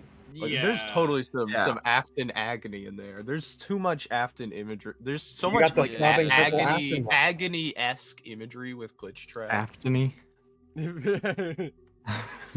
Like you get like the glitch trap preacher and Glitch both? Princess Quest. I Looks think so much like Shadow Bonnie. Glitch and- both is the idea that Glitch Trap is both the mimic and William Afton, pretty much, and I think it's probably the case in some form. Because I think also, like, how would the mimic... It's always been a question, like, oh, how would the mimic know this stuff about William Afton? Like, oh, I always come back, or whatever. Like, oh, was it in the cameras? I think it is just, like, Afton's... Either Afton's Because the agony mimic or was William there Afton. the entire time, watching everything. Yeah, William Afton No made watching. the mimic watch him kill the kids. By the way, Vanessa's the mimic. Green. All Yeah, that and then the remains did of the William Oh yeah, for sure.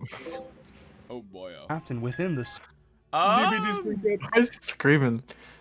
I will say this is definitely based off the model. I don't think it's the original model. I think this has slightly been tampered with. suit are the deep Is red it not? Oh, sinew- I thought it was just him with the suit removed.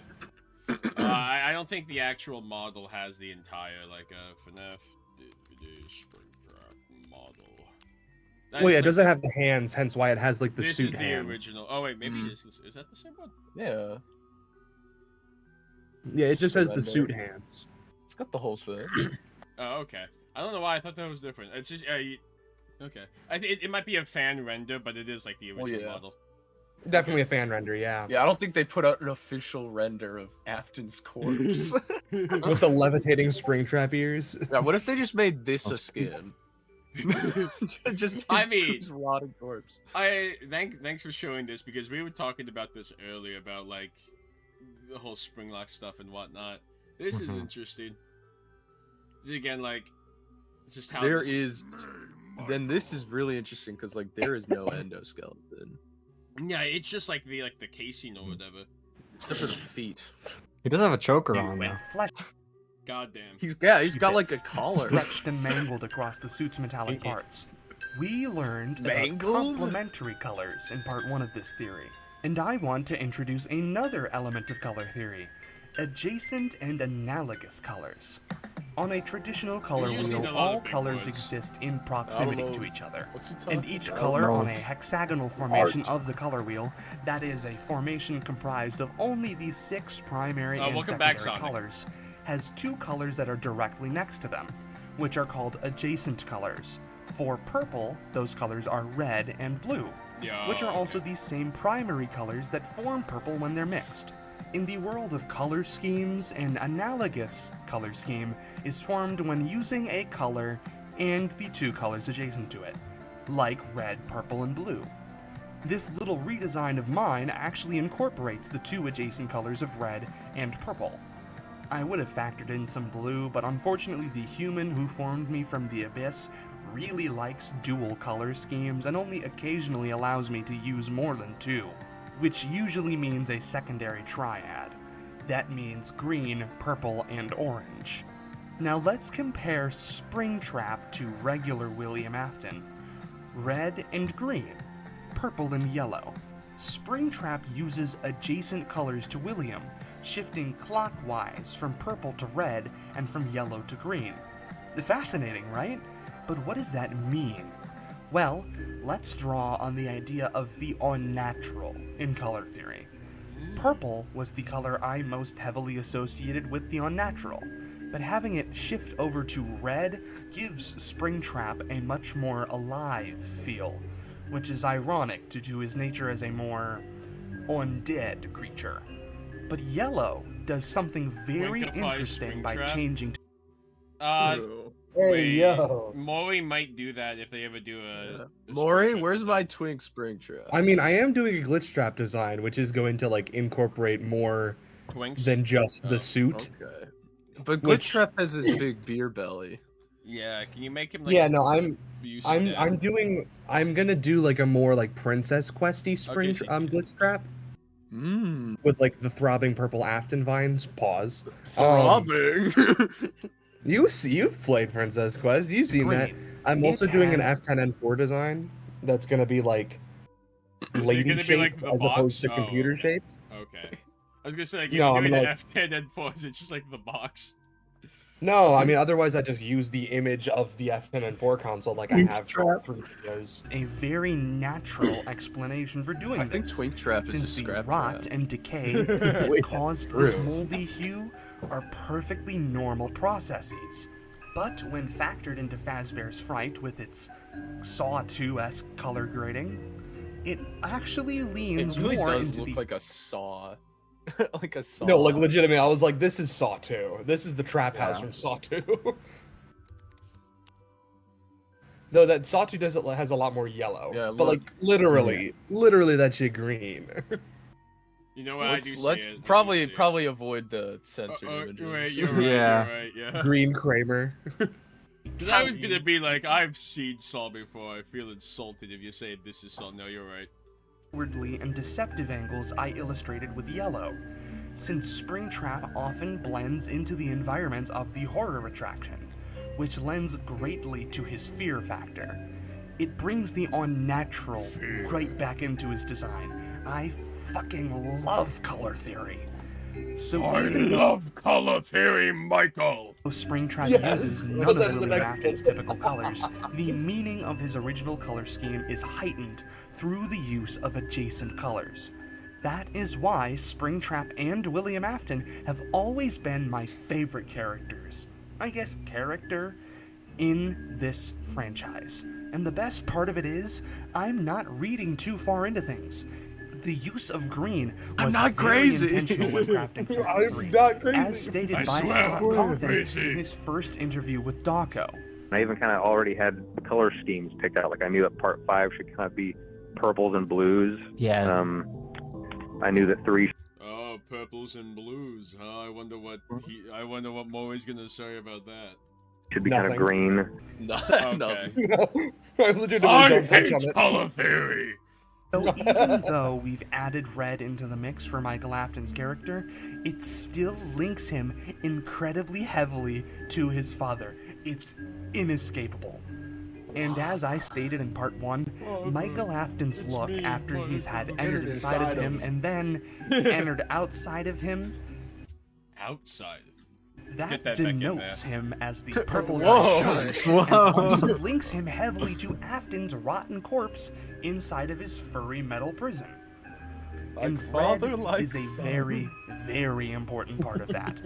However, there is another Afton child which I completely neglected during part 1. Whose Andrew. So association did with William. red Elizabeth. and green is even stronger than Vanessa. that of Michael Afton. Ah, Yeah, yeah, Elizabeth. Elizabeth Afton is a very interesting character. We only hear precious few voice lines from the living Elizabeth Afton. More than instead I think gaining any most of the her other children. characterization Oh yeah, she has ones like Yeah. before each night, and then doing like the alternate ending.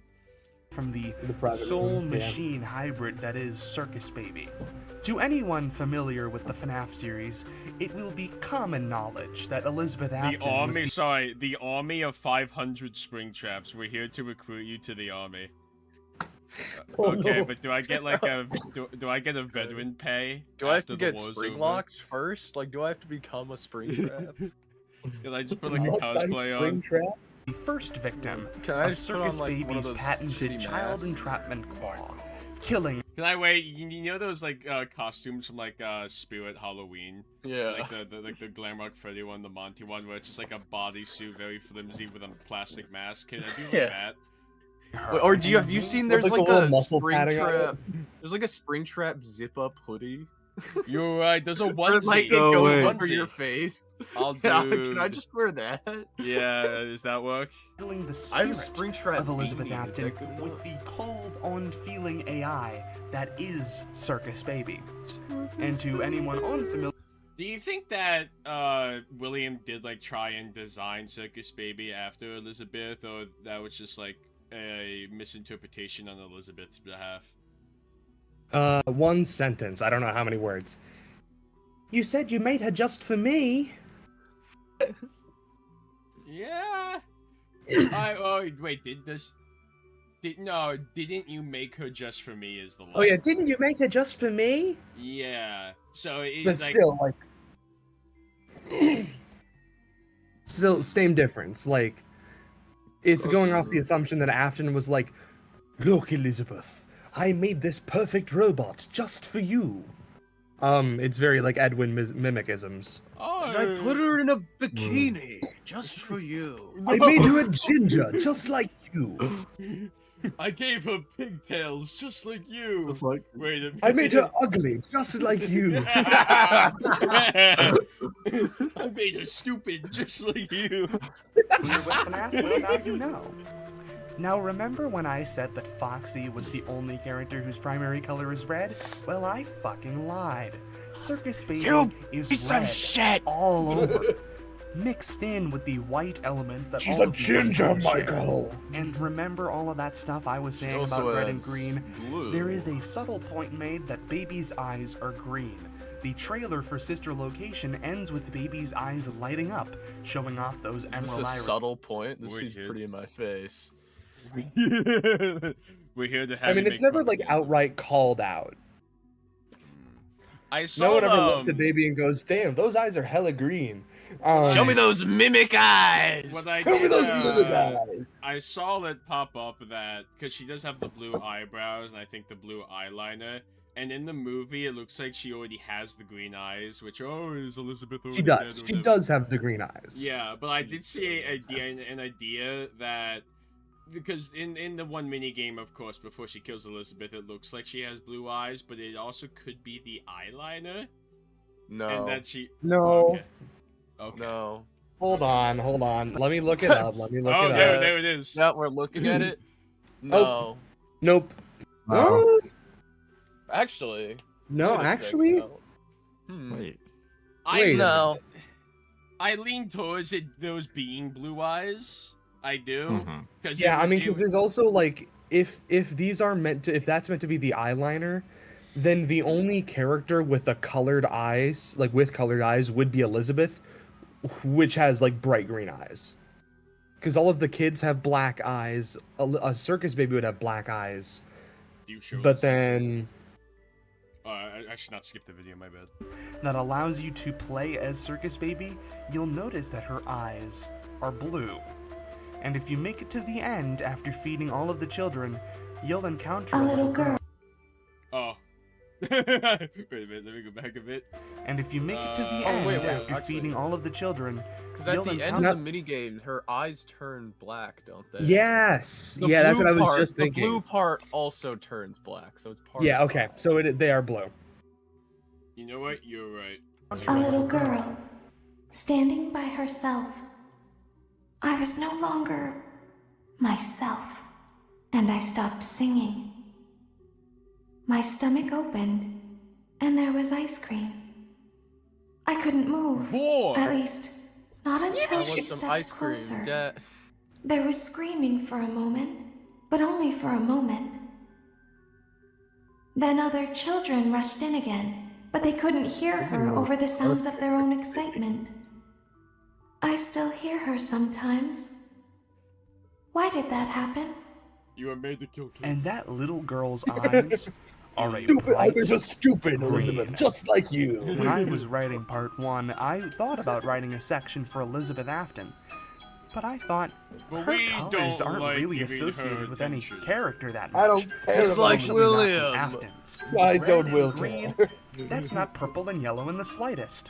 But Don't now you know I will see care it. about you? She has the inverse of Springtrap's mostly green with red accents, Holy crap. having her red with the green accents in her eyes. But it doesn't stop there. Look Don't at hear the it. appearance of the singular in-game look we get at Elizabeth. child. Strawberry blonde hair, fair Hello, skin, King Cam. green eyes. Remind you of anyone? That's right, Vanessa Security Breach. Vanessa! Yeah, Vanessa, I mean, her eyes look Why weird are here, your but- eyes yellow there? Yeah, I was gonna say, like, this is, yeah, this this is is Hold on. She has yeah, green it's eyes, funny, you right? immediately show a picture of her with yellow eyes. A simple I hate character on the myself. surface who is actually one of the most complex Doc, how are you characters feeling? in the I'm series, feeling a lot better. second to Still a bit of F10 a and cough. 4. Excuse me. Excuse me. I didn't know you were gonna show your fetish fantasy on. Oh my lord. My opinion. Lori Mortimer loves women in Steel Wool games. Vanessa and her counterpart Vanny are going to be my through line to discuss all of the red that exists in modern FNAF. Since there is a very large amount of red sprinkled Yeah, throughout yeah. Security Breach's Literally, the title of the game is like Red Security Breach with this logo. character Security design. breach. It red. has been Yeah. theorized in the past that if Gregory is meant to be some sort of new David Afton, Vanessa is the Elizabeth. So I've changed my in mind Glamrock. on that actually a little bit. I feel like Vanessa has a Um, lot of Mike-isms. It's not David Afton. I'm a Cassidy Afton, believe it or not. What? Yep. Whoa. Excuse me? Well, and here's the say to me? here's the best part. I also still believe in Dave Afton. Holy David Cassidy Afton. Yes, And- they are. He is David both Andrew Dave- Cassidy Afton. He is both Dave and Cassidy at the same time, and you'll have to wait till part 3 Freddy to is see the why. Just Michael. watch, He got entered inside of him. just bud. watch our podcast. And while I don't personally subscribe to Gotta this be on the theory side of it. that the Afton family is being directly remade, the idea of Vanessa existing as a second iteration Hold on, I of forgot. What did I Elizabeth say? Go back like 20 seconds. what is this guy talking? Afton, Vanessa is the Elizabeth, and Glamrock Right. Freddy is the Michael. Hey, he got entered inside Gross. of him. bud. And while I don't personally subscribe to this theory that the Afton family is being directly remade, It could be the symbolic. idea of Vanessa existing as Yeah. a second iteration of Elizabeth makes a lot of sense to me. And here's why. But also, I believe Vanessa is just like the fourth Afton kid. No, Yeah, I think. no. Yeah, I think Vanessa know, in it's the hard. games is an Afton. I and then- honestly, I Almost like the cannot fourth get, closet. I cannot find a clear answer as to whether or not the timeline actually lines up. I don't believe that she's an Afton. I don't. I don't know, dude. It's the same thing that's like the God Davidisms, they happen to Vanessa too. It's just with Glitchtrap. Glitchtrap was like, she looks like Elizabeth. Oh. Well enough. I did. I mean, I don't know if you've seen it, but the most recent video Nero even did on like when Security Breach takes place. I think he Yep. said a lot of good stuff there, particularly in regards. And I don't to, believe like, any of it. Oh. Okay. And well, I don't- You know, well, you know what? Banned. You know what? I agree. Fuck Narrow Raven. I think, especially going off the movies, which, the movies, we just talked about them. But, like, if they're really going with, like, Michael Afton, Elizabeth Afton, and, you know, although Mike it's- Schmidt isn't real in the game, so if all three of the other Afton children show up in the movies, I'm on Vanessa Afton 100%. I think it's like Yeah. all signs point to yes, in my opinion. Is it weird that Security Breach takes place in 2025? A little bit, but it's whatever. It's just like it skewers the timeline in a way that a lot of people. It's only didn't weird think. if you think Pizzeria Sim takes place in 2023, which it What's the doesn't. channel? Let me sub. If you want to subscribe to HLB, what's the name? Moi Mortimer. I'm terrible with names. I'm sorry. What is my name? This guy doesn't know who's on his stream. I don't remember my own name half the time. Okay. Link that shit. Link I that have shit I'm in the chat. professor. I have such an identity crisis. People unironically call me Springtrap sometimes in like chatting comments. I had another creator the other day. There was a creator, so I in the server that me and Mori are in that we were invited to for the One More Night thing. Yeah. Rin, I said, oh yeah, I'll do this charity event that's happening later this month. It's like a Stranger Things thing. And they put me down on the paper or whatever as Mr. Afton, and I'm like, oh my god, I have no identity anymore. What was I gonna say? But if you want to subscribe to Maury, Meatloafers, or HLB, the link's in the description below. Vanessa, the human Doc, I had security actually a guard- very similar experience the other day, because I was actually just recently on a stream with Gibby's Horror Homestead. I know, Wait, like, that's right. like the Gibby. And I was like, Will Care's #1 fan. I know, Gibby and I were like, yeah, Will Care, we love Will Care. And I was like, thanks, Gibby. I was like, it's insane that I was on, like, you know, your stream. That's kind of crazy. And he literally said, you're on the Andrew Christmas album. You're one of us now. And I'm like, I made it. You're one of us. Made it to the big leagues. Yeah. And he also was like, oh, and you have a pretty good theory. But that was like the exact phrasing. You made it onto the Andrew Christmas album and you had a goated theory. You're one of us. You made it to the brain rot zone. Sheesh. Now I just gotta get into the. How would Now I Vanessa... just gotta get into the top secret T-Dread server. Wait, then you'll know you really make it. Yeah. Generally, how would Vanessa pop out before Peepa died? I mean, Vanessa supposedly was born in 1997. I mean, a lot of people, this is a big misinterpretation. They look at, like, the whole FNAF 3 description thing and they say, oh, 30 years after Freddy Fazbear's closed its doors, and they somehow correlated to William Afton was rotting for 30 years. No, I don't think that was true. It doesn't say that at all. Yeah. No.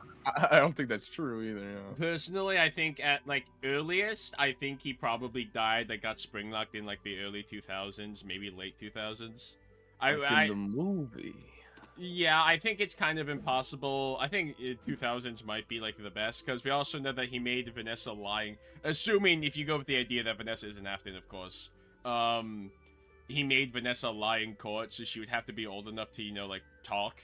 And, you know, impossible to get specific with it, but let's just say, like, 4, 5. She's like 6 or 7. Yeah, you could be like that. So like 2000, 2001, depending on if you think he was flying those planes. Yeah, dude, was Springtrap around for 9/11, guy. Yeah, so like it depends on your There's thought also- process there. Keep in mind that FNAF 1 building was in a state of disrepair by the time of Follow Me. Yeah, so it has to be like sometime after the fact. It can't be like, oh, like the place closes down and he comes there like a week later. It has to be some sort of amount of time. Shares many of the aforementioned visual similarities to Elizabeth, but she also shares a lot of similar personality traits: innocence, curiosity, and almost what seems to be an unknowingness. Throughout Help Wanted and Security... She'd still be too young in SB. No, if SB takes place in 2025, it's pretty fine. I mean, she'd be like... born in 1997. Yeah, and if SB takes place in, like, 2025, that would be, like, 28. Yeah, 28. Security breach. Vanessa is lured into the clutches of Glitchtrap and made into his puppet, even being What's up, described guys? as Me, the Glitchtrap. reluctant follower. Now, Elizabeth is much more psychotic and sycophantic as Circus Baby, wanting to make Daddy proud. But this is where Vanny Never do comes that in. again. After being Never. scooped up by Never Glitchtrap, cook an again. alternate personality is formed. The psychotic, sycophantic Vanny. And much like Circus Baby, Vanny's color scheme is primarily... See, again, I always say Vanessa has a lot of Mike-isms. When you listen to that thing she says in the Help Wanted After Curse of Dreadbear, and like, oh, the whole reluctant follower thing, it gives a lot of like, oh, I, you know, the whole, so I did I found it. It was right where you said it would be. I did, just like you asked me to. Whatever. It has the same type of vibe, in my opinion. Fairly white and red, though like Scrap Baby, Vanny also contains various blue and kind of purple elements. You saying Scrap Baby has purple? A little bit, like the pinkish purple. The cheeks? I'd say that's more of a blue. You know, when you say like the cheeks, you mean like the rosy cheeks? Yeah. Yeah. I mean, like that's like kind of like a pinkish purple. It's the same way that Ballora has like the pinkish purple skirt. Yeah, I mean it's kind of pink. I lean towards pink, and I was looking at like she has like the blue like faceplates kind of here, maybe like silvery or whatever, and she has like a bit of red in her hair, of course, and blue and apparently yellow. Right, it's a resident I thought Scrap this Baby lovely little bow around her neck was blue for the longest time, but like classic Bonnie, I wouldn't be inclined to disagree if someone were to comment below and tell me that it was purple. Hell, I wouldn't mind if you commented at all. And while you're down there, subscribe. I would not be able to make these kinds of videos if it weren't for the generous support of viewers like you. But anyway, Vanny, the bunny on the thumbnail. Take a close look at her eyes. Typically, they're a pretty vibrant red, but often her eyes will light up, taking on a more orange hue, which I find interesting. The idea that the Pizzaplex is running on Remnant, as originally postulated by She's Always Nervous, slots perfectly in with Vanny having orange as part of her color scheme, especially a glowing, bright orange. But the fact that those eyes are red in their base state is very, very interesting. Vanny's chugging Remnant. After all, to get orange from red, you have to add yellow. But I think focusing on the idea that Vanny is a primarily red character who sometimes has glowing orange eyes allows for me to make a very speculative claim that might explain where this yellow color comes from. Agony is red. But what is agony? Well, in the Stitch Rate Stingers at the end of every book in the Fazbear Fright series, we are introduced to various characters. Wait a minute. So in Chroma Key 3 Part 3, are you gonna talk about how Scott Cawthon is represented by blue? Because he's so sad. I should make a joke about it. I put I think in my color wheel joke in part 1, I put Scott Cawthon on the blue section. Because he's depressed. But like in part 3, part of the beginning of the video is going to be laying out what every single color means in their full like oh, red means this, this, and this. Orange means this, this, and this. Because part 3 is basically going to be the finale. The trilogy. Yes. Though technically it's a quadrilogy because of part 2.5. But whatever. Maury talks about how sexy the main Toy three Chica is. being Detective Larson. I'm not even lying. That's what the video is about. That's literally what the video is. Which served as the original basis I'm for pretty sure it's in the recommended feed. Earlier in the stream, I saw a comment that I forgot to read. It's like, can you ask everyone in the VC right now if they would crack Toy Chica? I think we already got an answer. There you go. Duo yes. There which we is go. still held strong largely to this day. And I'll get back to Andrew in a minute, but I first need to very briefly talk about $50 Dr. for that Taggart background, and that Dr. and Talbert. by the way. These were $50? Yeah, maybe $50 That's cool. to make it for him. That's fine. Two scientists who, in the canon of the Stitch Rate Stingers, developed a theory on how human emotions affected the world. They believed that thoughts and emotions could have such a I am Dr. Talbot. God Cawthon is strong lying to you. impact on the world Talbot's that a they could projection. infest objects even after the humans who felt those emotions had died. This is also largely based on the real Someone in world chat asked ideas how much of for Twink the Trap Maury. zero-point field and the experiments of one Dr. Emoto, who postulated that Kvix. Add me on Discord and we can talk about it. water could be affected by My commissions intense are open. thought and emotion. But this is also the in-universe explanation for Remnant. Remnant is simply the infusing of positive emotions and memories into an object, most often metal. In fact, it's pretty much always metal. Metal specifically is what makes Remnant transferable and gives it all of those qualities that make it Remnant.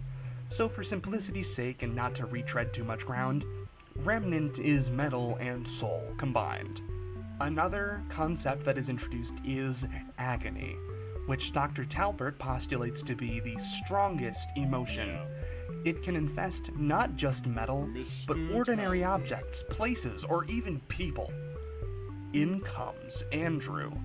To give a very brief overview of Andrew's character, I am Dr. Talbert. in the Collect story, my 8 the man files. in room 1280, Collect my 8 name is red. Talbot. I made the files. William Afton's burnt corpse is being haunted by a separate not spirit. the man in room This spirit 1280. is that of a boy named Andrew, who was one of the victims of Afton's I had to many talk about murders the in life. books. It's agony Andrew's stuff. pain, his agony, is so strong think that he Afton lost keeps a few Afton pounds. alive until he's brought to a Afton's not Fazbear looking too distribution great. What the twink life does to you.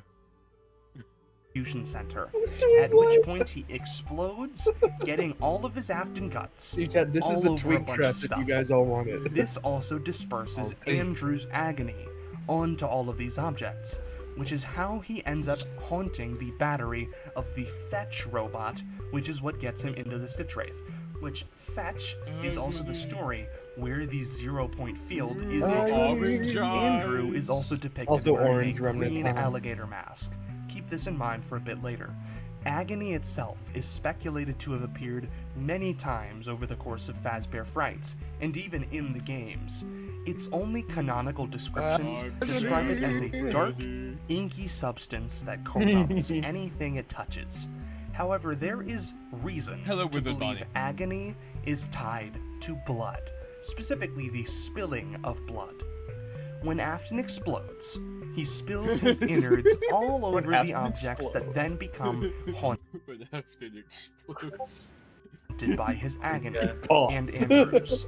Agony that was carried by his red, bloody entrails. In Help Wanted, the character of Jeremy is nearly possessed Hello. by Glitchtrap, but narrowly averts it by using a guillotine paper slicer to supposedly cut a mask off of his face. But this is what the tape girl says about her experience finding Jeremy the next day. I came in early that morning. No one else was there. At least that's what I thought. The supply room was lit. I didn't even notice Dude, Jeremy the supply standing in the room was testing room as I lit. walked past. The There was a supply real chica party in there. room was so bright, glowing from no all part the way like down the Rico hall. Don't tell anyone. Have you ever heard of a guillotine paper Hello, BB slicer? Studios. It sounds made Hello, up, Ahmed. but it's an actual piece of By the way, office hello, Kimberly. equipment. I didn't even know we Doesn't had sound one made in the supply room. I guess they're more common at businesses that do a lot of graphic design work. I remember seeing one when I was still in school, and even then, I knew how dangerous it looked. I was always afraid of losing a finger. That seems so silly now. Jeremy used to do design work. I guess that's how he knew it was there. There was something that looked like a Halloween mask laying on the floor. I didn't understand. Ink I must have can't spilled. believe Afton It explodes. was only in the then that I books. heard a What is shuffle in the going testing on? room and realized Jeremy must be there. Oh, I oh, went you back poor and peered in the thing. window. Afton blood. Same type beat as this is something me and Narraven found when we were looking at this game jolt thing that was connected to Security Breach. Apparently, in this game jolt adventure that Gregory goes on, and this is canon by the way, it was something made by Steelwool. Gregory uses an EMP to stop. Yeah, him. oh, yeah. Yeah. Like, excuse me. Wait, like, what? he got an He uses EMP an from an EMP. arcade. He got an EMP from an arcade somewhere. I believe it's like the West Arcade. It's the That is. yeah.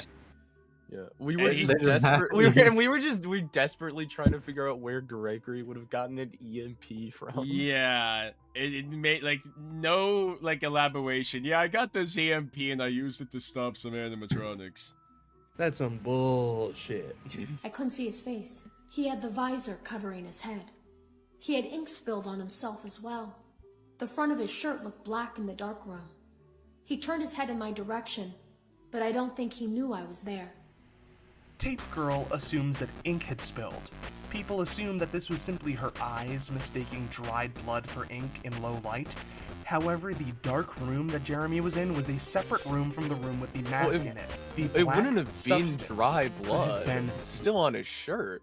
Yeah, Like, people thought it was dried. he just cut it off. I mean, maybe he Well, took presumably he was in there all night. Was he just standing around in there, just in his blood all night? Hey, he could have like taken a nap. Like, this VR game was really tiring. Let me lay down. He also could have As passed he's out due to bleeding blood out. loss. I guess that's true. Yeah. I mean, then again, I don't think it was blood. So. It was agony. How would it have been agony though? Well, let me explain it. Okay. Agony that was created from Jeremy going through the pain of Glitchtrap infesting his mind, but also him having to slice the mask off of his face. However, I think it's He just blew up. So like, it being like, oh, Glitchtrap's crawling into your brain, and that just like makes agony gush or whatever. I can kind of maybe see that. I don't think. Yeah, because agony this is would a have been me. thing. Go ahead. This is something that I believe happens with all digital consciousness transference and stuff like that. It's a very agonizing process that can kill you. As evidenced by B7-2, when like the B7 program enters Billy's grandma, and it's like it just kills her on the spot. Okay. Like she doesn't even. I know some of those words. I know none of Name them. something a burglar would not want to see when he breaks into a house. Naked grandma. Naked, huh? What the hell? I assume that's a FNAF reference. It's from Family Feud. It's cursed. Clearly FNAF. I will say, I don't think like him cutting off his face was like induced any agony. Yeah, I think it was the Glitchtrap removal process. Yeah. So much agony. But what was I gonna say? I get that also the whole one since they've like introduced like the concept of emotions having power and whatnot into FNAF, and then I know there was one of the Tales books. It wasn't Didophobia, it was another one, but there was like a kid who gets stuck in like this thing that he makes, and he doesn't know the entire story is like he doesn't really know that he's dead in the ghost yet, and he has to like find his body like where he died. There's like everyone who dies in FNAF are they all just ghosts? Like, everyone's a ghost after they die. Technically, no one is a ghost.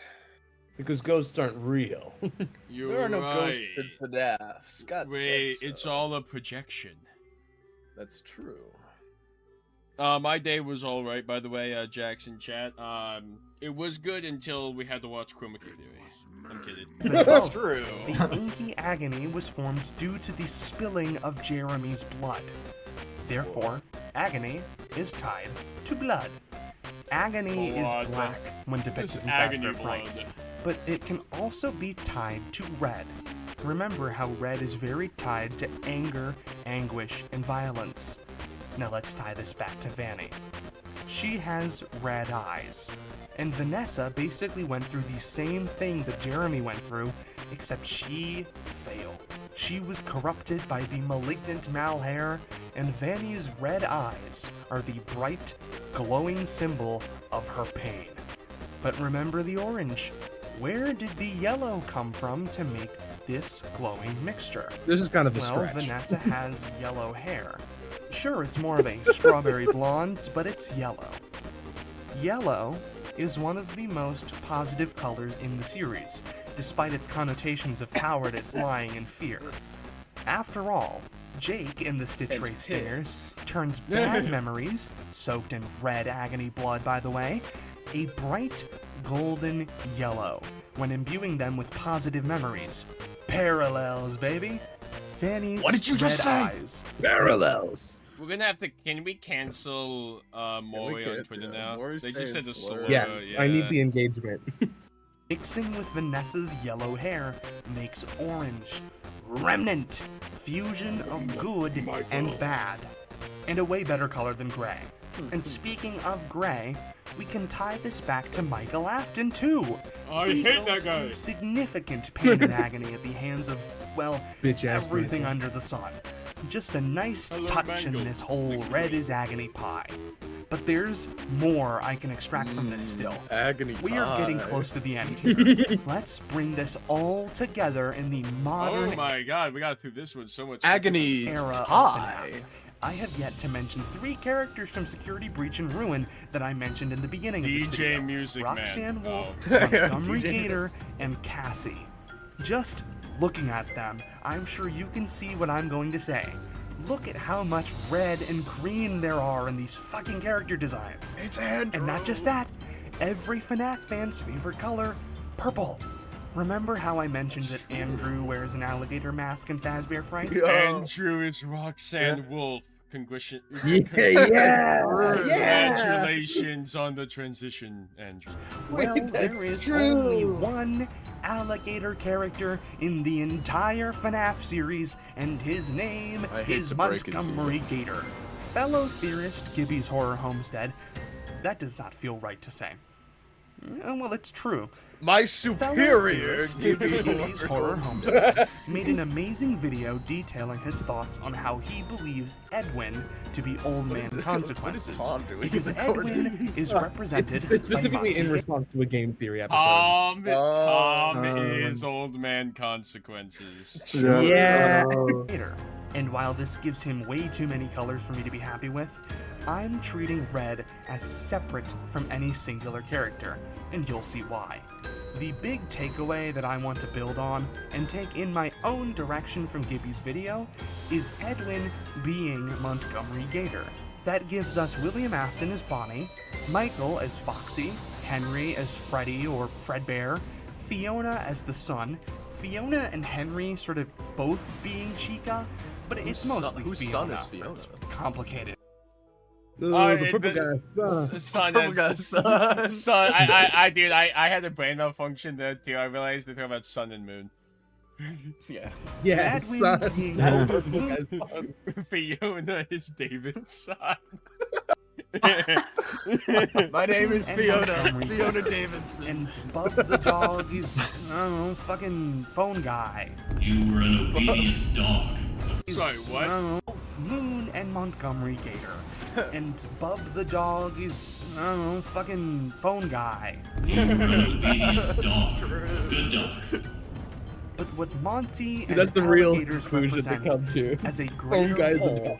is actions taken in Yeah, he is anger a dog. and the Furry guy. consequences of Yes, those Blocky actions. Waffles. Dean and Monty Purple. is a very violent character, which is why I like him having a lot of red in his color scheme. This also adds yet another meaning onto what is becoming the most nuanced single color in the franchise, that being consequences, regret. I'm personally not an Edwin OM. Oh, sorry. I have not played Solemn. What the fuck do you mean Fiona is Chica? So basically, in Chica's secret party, which is totally canon. Shut up! And Fiona this was guy. the one who designed Chica. Yeah, like Fiona designed the original Chica, which was Party Time Chica. They are not literally these. They are not like literally possessing these Yeah, characters. No, it's Gibby also did a video on this like very recently about like the different ways the animatronics can be used to represent things. And one of them was like one of the ways that you can do that is through representing the founders of the company, which is basically what I'm saying here. Gal myself, but let's flip it around to green, adding another meaning onto that as well. Vengeance. Green is a color of envy as well, which fits perfectly on to Monty and Andrew. Monty, due to his jealousy of Bonnie, which causes him to lash out in anger, killing him, reaping the benefits at first, but later being Living met Tombstone with the had a banger song consequences about of those actions. Come again? Living Tombstone had a banger song about that whole idea. That one up was so hard. I saw that song live. Wait, Holy peak! Wait, that's so fire. Oh yeah, I saw the Rowdy Living Rampage. Tombstone in concert. So you're telling me you know the Living Everybody. Tombstone personally now? I know them. I know what they look like from 50 feet away. The lead singer very vaguely looked in my direction. So what you're saying is I you've don't know known if they them your looked up entire at the life. balcony once. True is kind of the opposite. He is also full of anger and takes basically out my his best vengeance friend. on William Afton in the books, not in the games, during his main story. And he also reaps the consequences of being Don't trapped tell in the Pedro you Stitch said that. But he eventually gets a happy ending at the hands of What Jake, is this who turns his pose, memories. by the way? Like, why It's a is he stupid doing pose. this? It's this like superhero pose, like he's coming from above. He's like, Like, oh, yeah, I'm this is here like to an, stop this is you." an pose Iron from Man a ass lady pose. pussy. Is he like floating?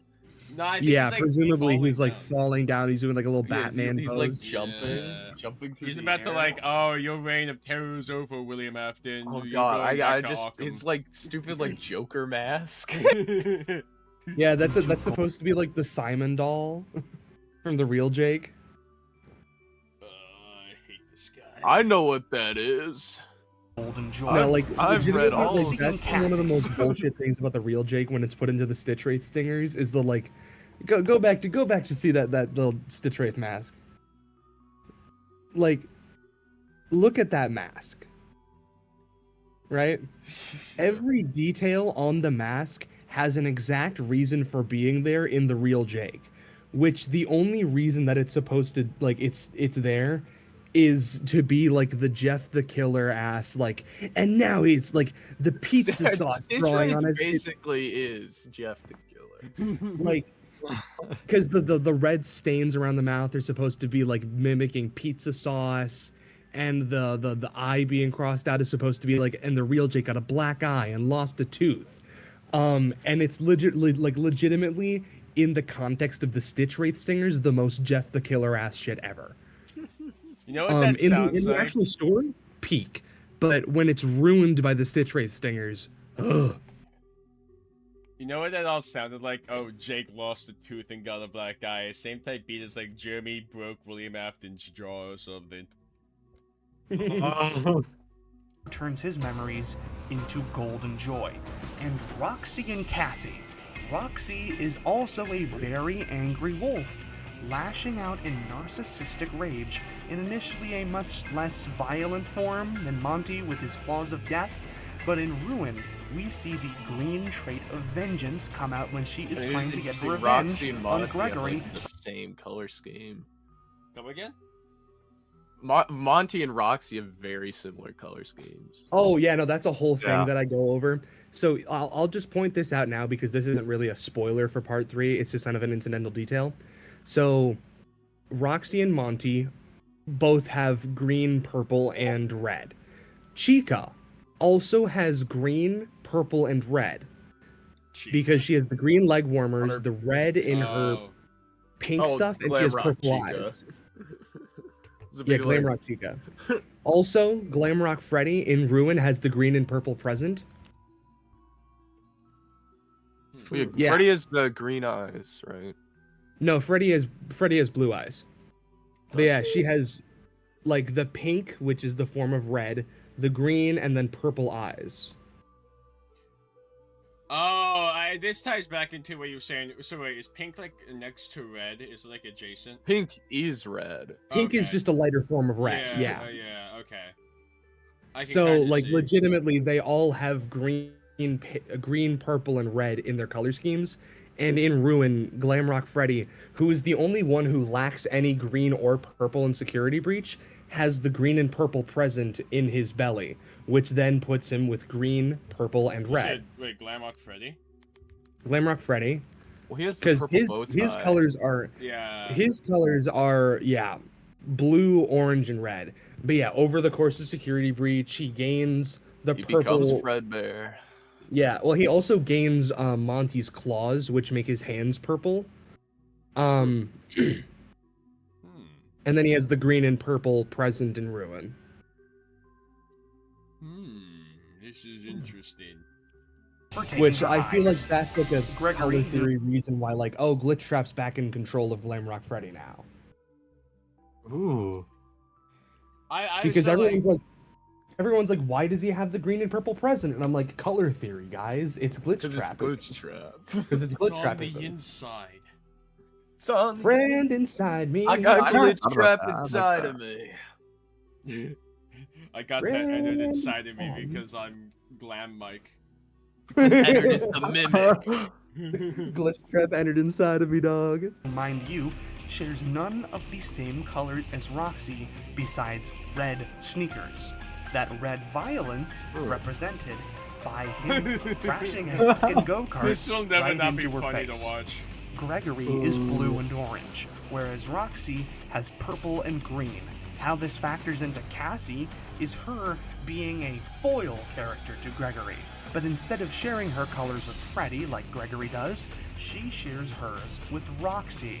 Yeah. The red, I believe, is significant of Ruin being very symbolic of the consequences of Gregory's actions during security breach, leaving Because red is devastation in his 10-year-old wake.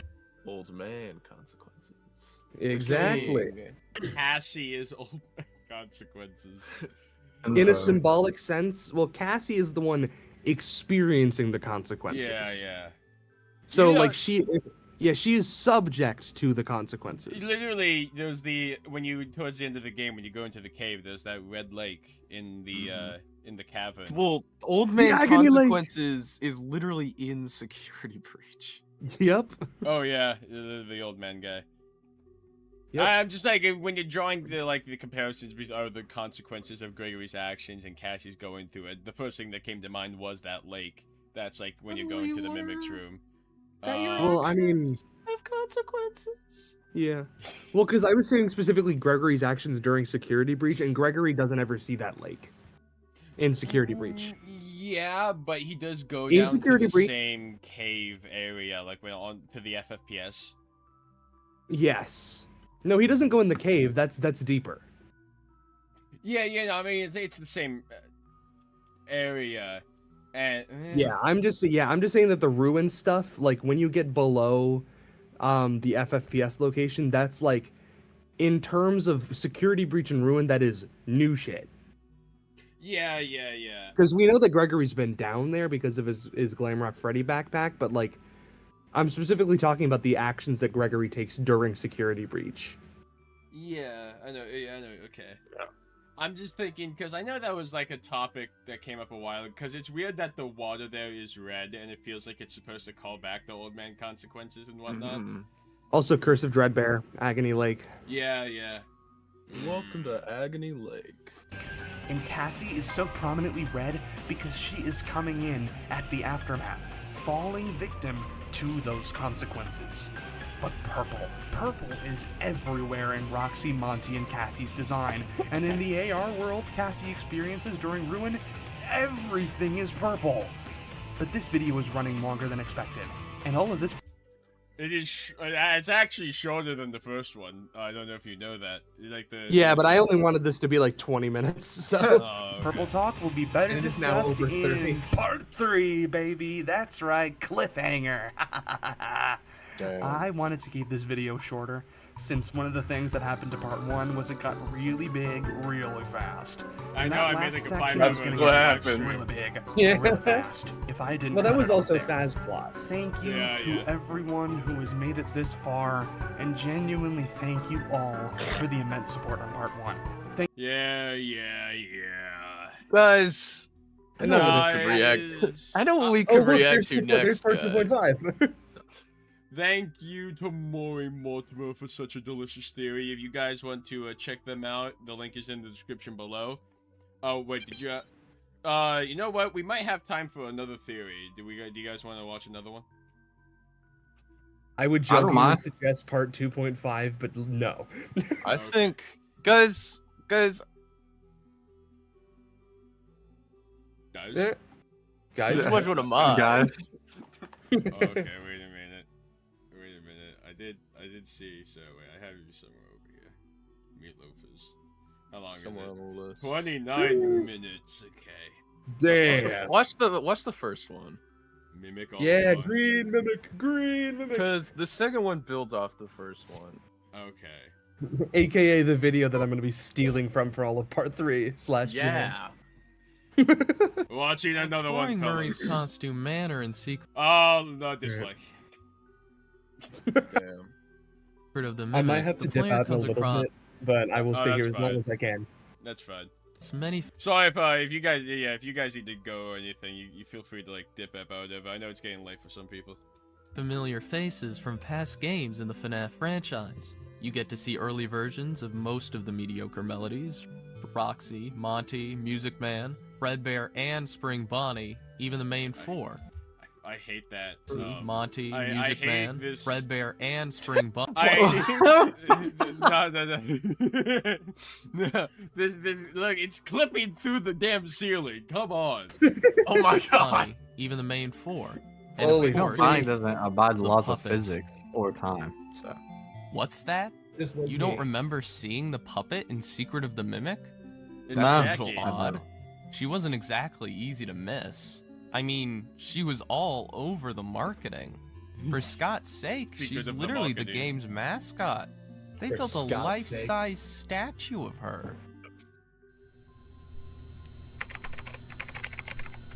Wait, this is fire editing. Jackie manages to reference the puppet before you even get the chance to see her. As you crank Jackie's box, it plays the same song that plays when you wind up the...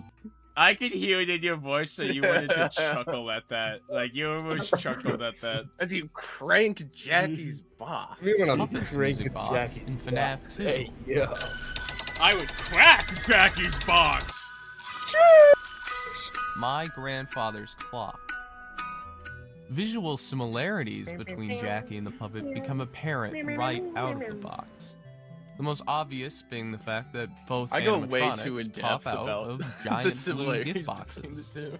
Additionally, they both have white masks. More than merry. Jackie and the security puppet's masks even have the same vertical line down the middle. Jackie and the puppet both have long arms, they both have lipstick, and they both have... I mean, that was always, I remember that being a theory a long time ago that, oh, was the puppet actually made by Afton, or at least like the security puppet, because Afton's designs tend to have the same kind of fun time oriented stuff. I mean, I think the security puppet was at Circus Baby's Pizza World. You would Yeah. think I mean, now we know it's all Okay. Edwin, so.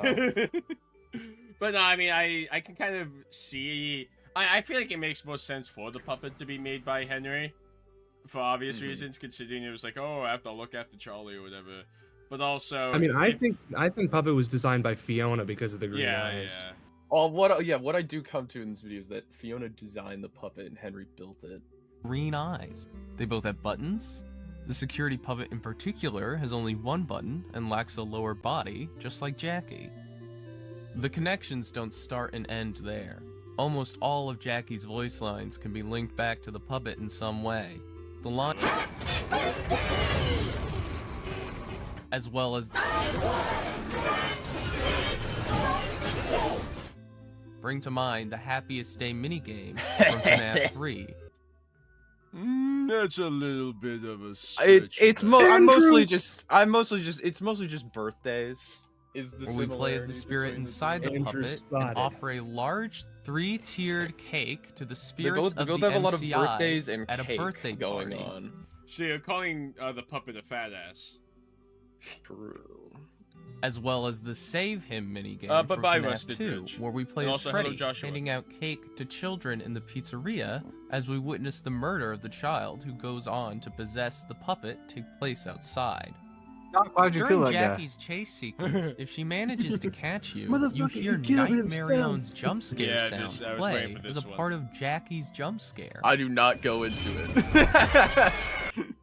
Oh, that's the one thing that's like ties. No, very clear. because I'm making an entire video about Nightmare Own. Oh, okay. Alright. At least that was the plan. Towards the end of You the used the chase, wrong Jackie jump scare becomes noise. damaged. In this damaged did. state, Yeah, I think the one from UCN's slightly different. I couldn't. The I one from genuinely. UCN I was could from- not. I could not hear it at all. I could not. hear the Actually, jump scare no, it's I know it's different because Nightmares is like very, Yeah, it's the same one that is layered into the staff bot the nightmare staff bot. I jumpscare. genuinely could not Because pick the up one from UCN is just the normal FNAF 4. Yo, really cool wig. That's me. I could not pick up on the sound in Jackie's jump scare, so I just guessed which one it was. It's just something people have told me. I think you hear it most like at the end of it. Yeah. Hello. Yeah, we hear you now. Oh, was it this? Was it really this one? Wait, HOP, are you okay? Yo, yeah, I was saying hello because it was taking forever for the jump scare. My bad. Oh, okay. Just silence. I thought you were like, oh, I'm dying. I can't get up. I remember going back and forth between this and Jackie's jump scare, and I just could not hear him. Yeah, okay, then let's just like very Yeah, let's just find Jackie's jump scare. Jackie, jump. Jump. Jump. Jump. I prefer jumping. Oh, Jackie jump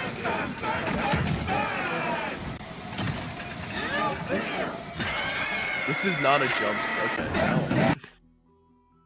I don't need the build up. Show me the jump scare. Yeah, it's like ever so slightly layered in. Yeah. Can't hear it. It's like, yeah, it is there, but it is very like, I think you hear it actually better in the FNAF, just because this is the one that people use. Security breach, nightmare, staff bots. Oh yeah, I can hear it in the staff bot way easier. Yeah. Guys, what if we're just making up that it's in Jackie's jump? No, we're not. I know, you Not all that know what I'm staff talking bot. about. You all know what Yeah. I'm talking Yeah, about. probably. Yeah, we all know. If that wasn't weird enough, there's also very... Guys, I think the Nightmare Staff Bot might be connected to Nightmare. Oh, wait a minute. Staff bots made to resemble Nightmare Own. The Nightmare Look staff at that bots guy. have glowing white I'm doing eyes, a stream black with tears, him. and black stripes on their arms. Oh, wait, this isn't even the... Okay. Deerhound Productions, guys, they're doing a charity event soon. Yeah, I'm doing a charity. And you're not event even with him. subscribed. Okay, I think I might have to dip. Yeah, wait, that's yeah, okay. subscribe to Deerhound Productions. Yeah, wait, that's a good idea. Yeah. You hate charities. Is what You're gonna be on our stream too, and you weren't subscribed to him? How dare you? I hate charity, like he says. I hate Alright. it. I hate See killing y'all, people. chat. You just want to kill Bye-bye, people in Dead by boys. Daylight? Gotta head out. Right, I do. Very well. Thank you for joining, Maury. Bye-bye. Okay, now that they're gone, we can have so much fun. Watching Towards the end of the chase, Jackie becomes damaged. In this damaged state, she loses her nose and oil runs down her face, resembling Guys, this is streams just of the tears. intro. Most of Though this doesn't Jackie's even makeup matter. does somewhat resemble tears even That would be before this so point. real. Bands of discoloration It's okay, we appear have on to her watch all arms, of it. resembling stripes. Look at damaged Jackie and the puppets' faces side by side. The resemblance is clear. The resemblance She is looks like clear. a, The looks like a resemblance- crackhead. The resemblance is clear. Look at damaged Jackie. Sorry. It looks. But this is what fast crack does to you. I can't tell the difference, man. They're exactly the same. And the puppets' faces side by side. The resemblance is clear. At the end now of we the can get into chase, the while the meat. player is Okay, attempting well, to escape there's more. Jackie from the Okay. vents, the sound of Forgot Jackie how long Did this segment not- was. Did not know how long his own video is. box plays once again, and Jackie says, before the vent collapses under her weight as she descends into the Jackie's darkness a below. fat ass. All her Okay, fat. The okay, puppet I is forget. This goes associated on way with longer presence than in I a few remember. ways. For one, it He comes does out not of a giant present, remember which his I've already own mentioned. video. We know the puppet worked the prize counter at the You use the Lego set? Hell yeah. McFarlane location, set. giving out prizes to children. And we also play as the puppet in the Give Gifts, That's the mimic. Give Life minigame from FNAF 2. You're not gonna I believe think it's this. pretty safe to assume that Jackie probably served as a sort of host for children's birthday parties at Murray's Costume Manor.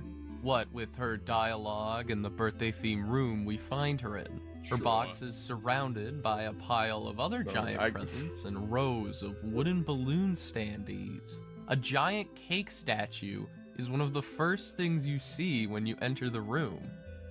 Though, the room does also resemble a children's play place of some kind. I could not find That and the could not fact find a that better the picture. first thing Jackie says after coming out of her box is... makes me think that she might have also had a role supervising children at play. In the security logbook, we see a coupon for the Happiest Day birthday package at Freddy Fazbear's Pizza, the Fnaf 1 location. The package is said to include a 3-tier birthday cake and the chance to receive a gift directly from the puppet. We also see a picture of the puppet presenting a cake to a child on the previous page. It's Cassidy! Based on what we see in the security logbook in Happiest Day, we can infer that the puppet might have had a similar role to Jackie, hosting children's birthday parties, at least at the Fnaf Puppet took Jackie's job. 1 location. True. The puppet has also been shown to have had a role supervising children at one point. I think, in addition to their similar designs... Come again? Jackie somewhere on the streets begging for money. I mean, Puppet is definitely way more iconic than Jackie, so, you know, like, True. B-list actor. Jackie and the puppet also serve similar Jackie roles at their Jackie's a respective one-hit locations. wonder. She had that one song. I'm sure that She fell Jackie is off meant after to be an that. early version of the puppet, especially because Jackie's try-hard ninja. Puppet is like Nate wants to battle.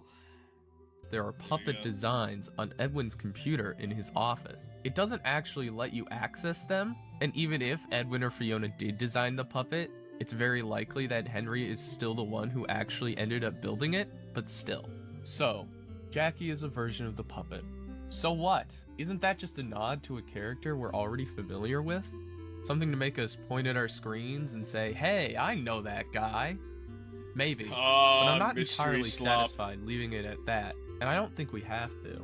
I think the link between these two characters might be trying to point us towards a connection between the puppet and another character from Secret of the Mimic. The character who controls Jackie through most of her screen time. The Mimic itself. To fully explain why I think this, I mean, we're gonna Fiona need to too, talk but- about the color green. Fiona is the Mimic. Green Fiona.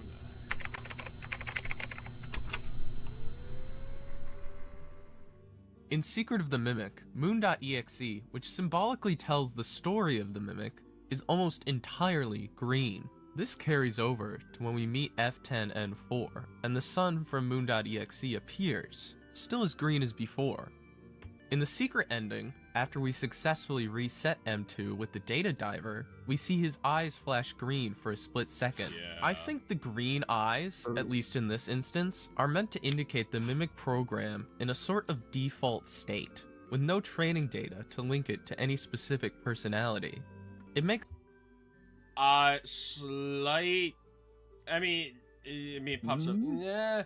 It's pops up for a split second while it's rebooting. So when you after it's done rebooting, do you think that's like, okay, now it's like it's at default state after the fact? No, it just flashes into default for a second while it's switching. Okay, because I was gonna say like I don't think it makes sense for after like you do that with the No, data no. diver. Because it starts doing Right, its Davidisms. So the idea is right. It's in murder mode, right, or whatever, and then you reset it, and then for a second, for like a split second, it's in default mode before switching into David mode. Okay. that it might revert back to such a state for a moment before rebooting into David mode. Once the Mimic begins transforming You won't into like me when I David, go its David eyes mode. turn blue. Together, these details paint an interesting picture. The Mimic's two eye colors in this sequence match the colors of the white tiger and David himself's two differently colored eyes. Perhaps the white tiger and David's green right eyes represent the Mimic program, while their blue left eyes represent David. That is not to say either are versions of the Mimic, are being controlled by the Mimic, or anything like that. I think it's purely symbolic. We see something similar with Glitch Trap. White tiger is two the Mimic. juxtaposed colors, David is seemingly Mimic. representing the Mimic program. I know it's Pig Patch has the blue and Oh green God! eyes too. Don't bring up Pig Patch is mimic theory. But like, wait, Pig Patch is in Sodom, right? And doesn't he even have like the weird eyes too? There is a pig animatronic. It does not have heterochromia. Are you sure? Lasso Pig. Yeah, he just has black. I think he just has black eyes. Or they're like, yeah. It's his name is Lasso Pig. Thank you very much. Can I say something about the mimic real quick? No, but go ahead. The design of the mimic, little bars that come out outside of the mouth, makes the mimic look like that one girl from Finding Nemo. Wait, what one? Go back to the video real quick. Oh, what? He looks like he has braces. Yes, you see the little bars that come outside the mouth? It looks like the girl from Finding Nemo. You know what I'm talking about? I forgot her name. Yeah. I'm looking. I think. Okay, Lasso Pig might have purple eyes even. I thought there was a character in Sodom that had the heterochromia, but maybe not. Yeah, his name is the White Tiger. Oh, well, okay, well. Die. Graham, and the Idiot. specific person it's mimicking. He appears as green with purple eyes throughout Help Wanted. We also see a Spring Bonnie plushie with the same color scheme in Princess Quest 3. This time, the rabbit itself is entirely green, while a sort of purple energy swirls around it. That's not the only purple and green Wait, did Edwin go to Vietnam? No, he's too much of a pussy. Go to Vietnam. imagery we Edwin dodged the draft. Ain't no way that wimp went to Vietnam. I'm sorry. Fiona, maybe. Maybe even David, but... see in Princess Quest 3. Right away, the title screen glitches with purple and green chromatic aberration when we press start. At the very end of the game, we're faced with this massive gate. This is the final obstacle in the way of the player freeing Vanessa from the influence of the Springtrap virus and earning the Princess Quest ending. The gate I don't think you would pay to go. Imagine being too broke to go to war.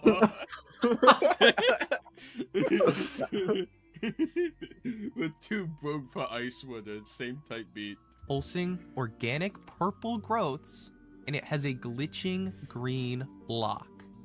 In the case of Glitch Trap, the green would still represent the mimic, like in the White Tiger and David, while the purple would represent William Afton. Whether it's merely impersonating him, imbued with his agony, actually possessed by him, or what have you. I hope I don't have to explain why William Afton would be represented by the color purple. At the end of the gameplay trailer released for the Ruin DLC, we see the MXES entity glitching purple and green. Yeah. Around the same time, Security Breach TV, which Steel will use to post teasers for Security Breach and its DLC, also updated to feature purple and green versions of the Steel Wool logo. Closest thing that we're gonna ever get to like the Scott Cawthon teasers, by the way. I wish they'd go back to those. It's so sad. In Secret of the Mimic, we learn that MXES stands for Mechanical X-Form Experimental Storage, and that it originally stored M1. Then I just give a really long-winded explanation of the Mix's entity for little to no reason. F10 and 4.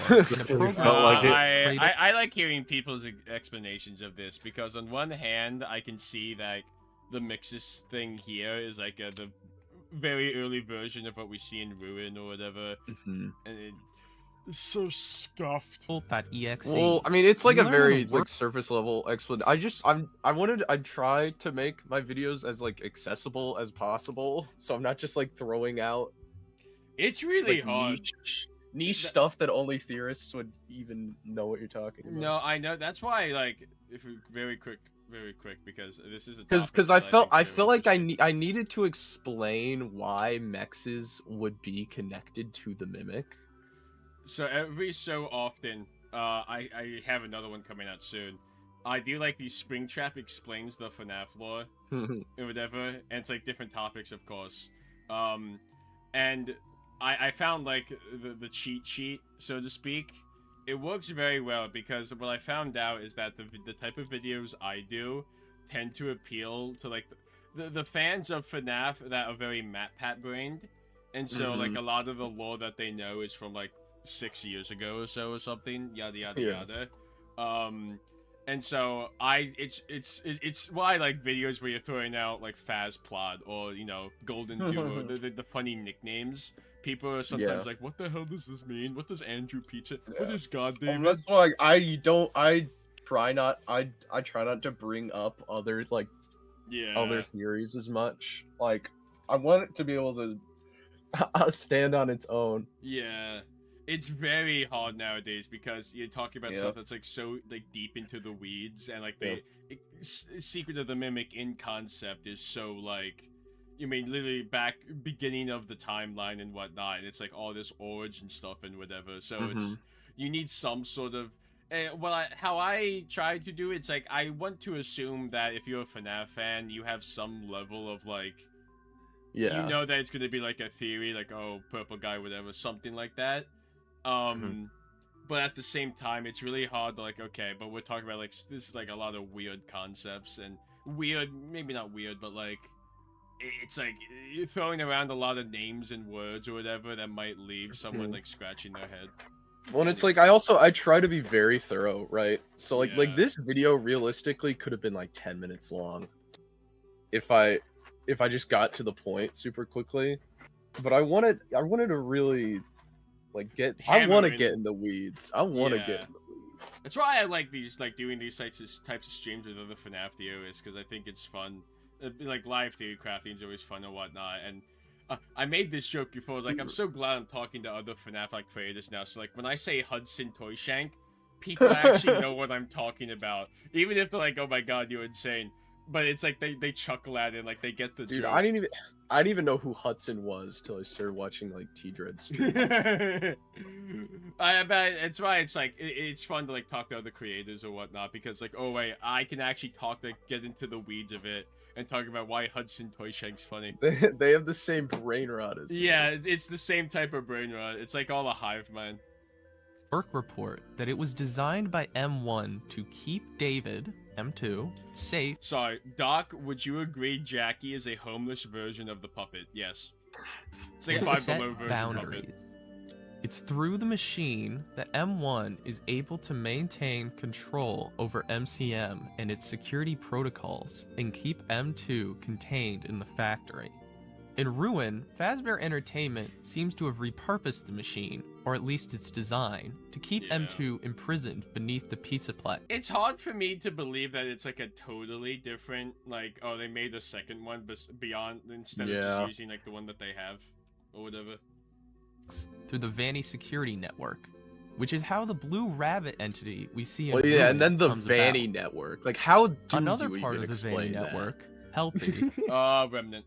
Obviously. What the hell even is the how do I explain what the AR world even is to somebody? I don't think like there's probably like a general consensus on what it is, but it's like that's not something you can easily explain in probably like under 5 minutes or whatever, unless you like turn up the speed on your audio clip.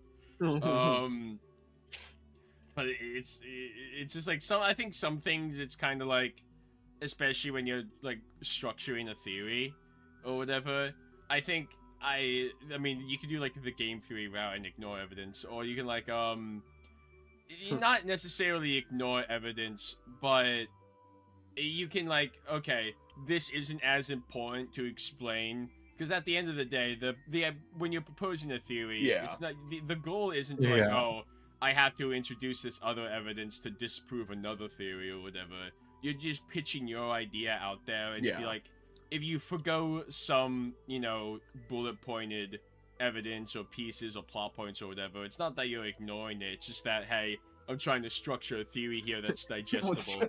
It's probably just that I missed it. Oh yeah, but it's also, a lot of stuff. I mean, like with for example, like what Maury did with like chroma key theory. I mean, part 1 was an hour long.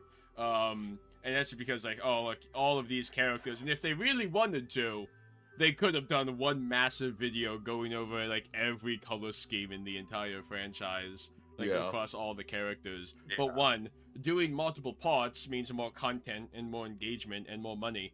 And two, I can count. it's more digestible that way. Like doing. Yeah, you there know, was like, a second there right at the very beginning where I had my original idea was to make like all of make the puppet baby and like Nightmare Own all in one video. That did not happen, obviously. That probably for the best. I will also say sometimes it's very hit or miss because I think, for example, like Maury's video, but the one I think also dual processes the video that I think it was their first video. We solved FNAF and whatnot, where they said, like, and we're Michael said, not kidding. Yeah, we're not kidding. And that was a very long video, a very crack pie, and that that popped off. So like long form stuff, especially if it's like crackpot or whatever, it's very hit or miss. But is Doc on the autism spectrum? Yeah. Is tied to the Mimic as well. He's a In FNAF Ruin, theorist, He's guys. corrupted by M2 and used to. Wait, I think my chat is begging me to feed them. What? Cassie down into the basement where it's trapped. In Help Wanted 2, the player removes a green chip from Helpy's brain. Take a look at this poster, also from Help Wanted 2, featuring Michael the Vanny Afton. mask. Notice the greenish glow behind the subject. Jawline. M1, M2, Glitch Trap, MXES, and Helpy. All iterations of the Mimic program, all linked to the color green in one form or another. The fact they're all connected to it makes me think that green doesn't just represent any one specific variant of the Mimic, but rather I the actually Mimic don't program I as a actually whole. don't do green Fiona in this. I'm gonna say this feels very like chroma key core. Talking about green. Yeah.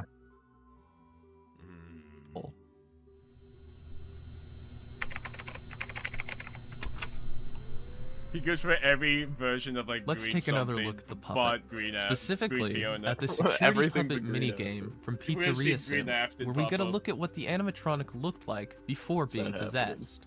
The weirdest thing we see is that apparently the dislike the puppet video. has always had the ability to fly around wherever it wants, even before it was possessed, which is fun.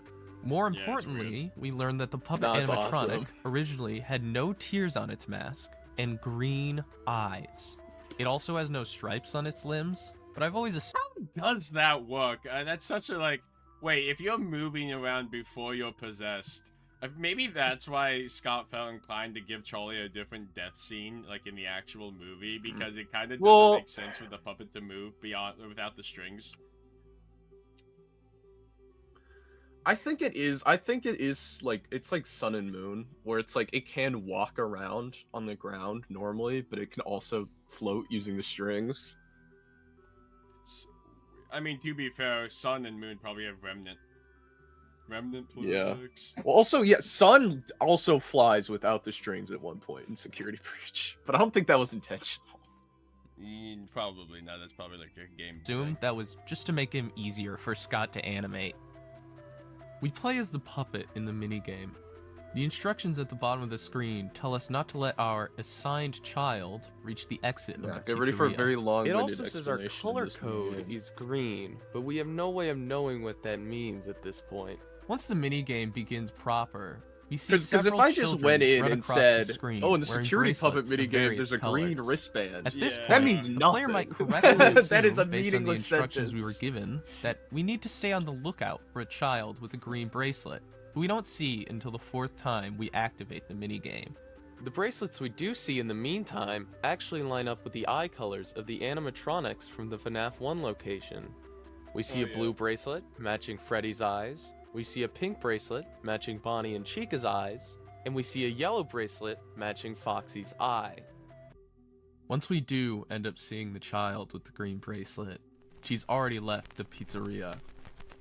Through the restaurant's window, we see her standing outside, alone in the Still not rain, screaming. but we can't get. She was locked. What? She's still not screaming.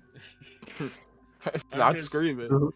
It She's looks like louder. other people are screaming. Old Susie and Jeremy. Oh my god. Get to her.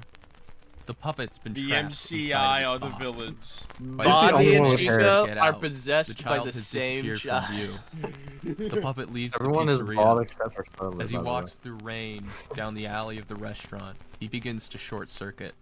His eyes go dark. He hangs his head. By the time the child's body is in sight, he's only the able hardest to part crawl. of this video is the puppet's pronouns. I swear to God, 'cause they change.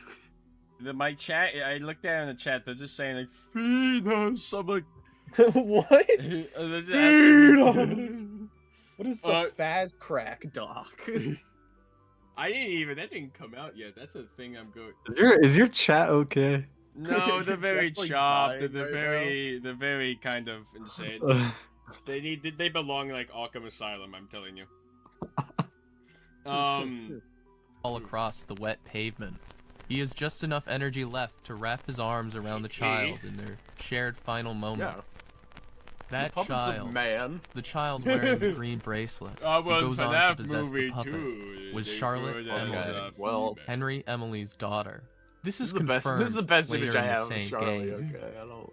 In the completionist ending, Henry dedicates a portion of his speech to speak directly to her. Images of puppet-related minigames flash on screen as he speaks. I established You can hear me. how we know that I knew Charlie you would is the return puppet. as well. It's in your nature to protect the innocent. I'm sorry that on that day, the day you were shut out and left to die, no one was there to lift you up into their arms, the way you lifted others into yours. And then, what became of you? I should have known you wouldn't be content to disappear. Not my daughter. It's such a shame they killed off Henry in the second. In the movie. booklet included as a part of the new Ticket to Fun ephemera kit, we learn that all children attending parties. Such a missed opportunity not to have like the green bracelet be like one of the items that came with I swear to God, That's they what I give was you- thinking. They give you a red bracelet, not a color bracelet in the mini games.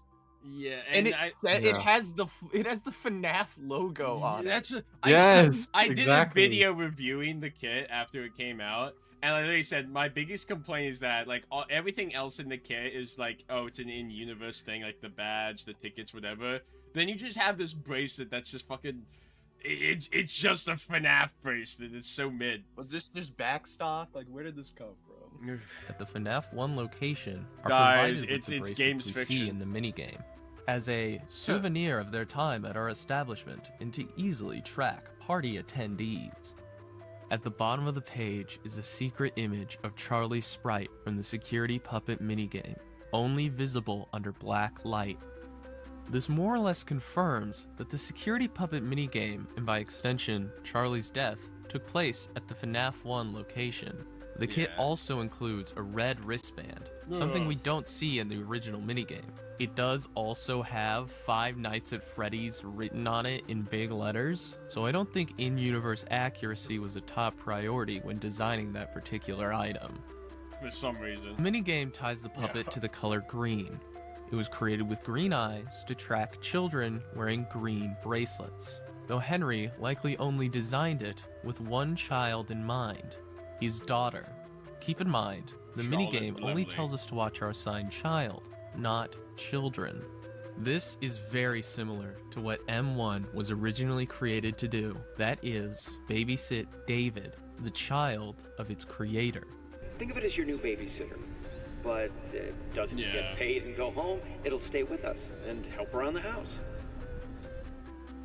Concepts from the minigame also help us explain exactly how Henry lured the puppet in to be trapped by Lefty.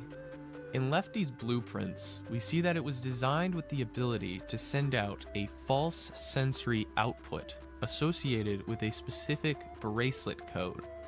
This seems to be the signal the puppet was originally designed to respond to in Charlie's bracelet.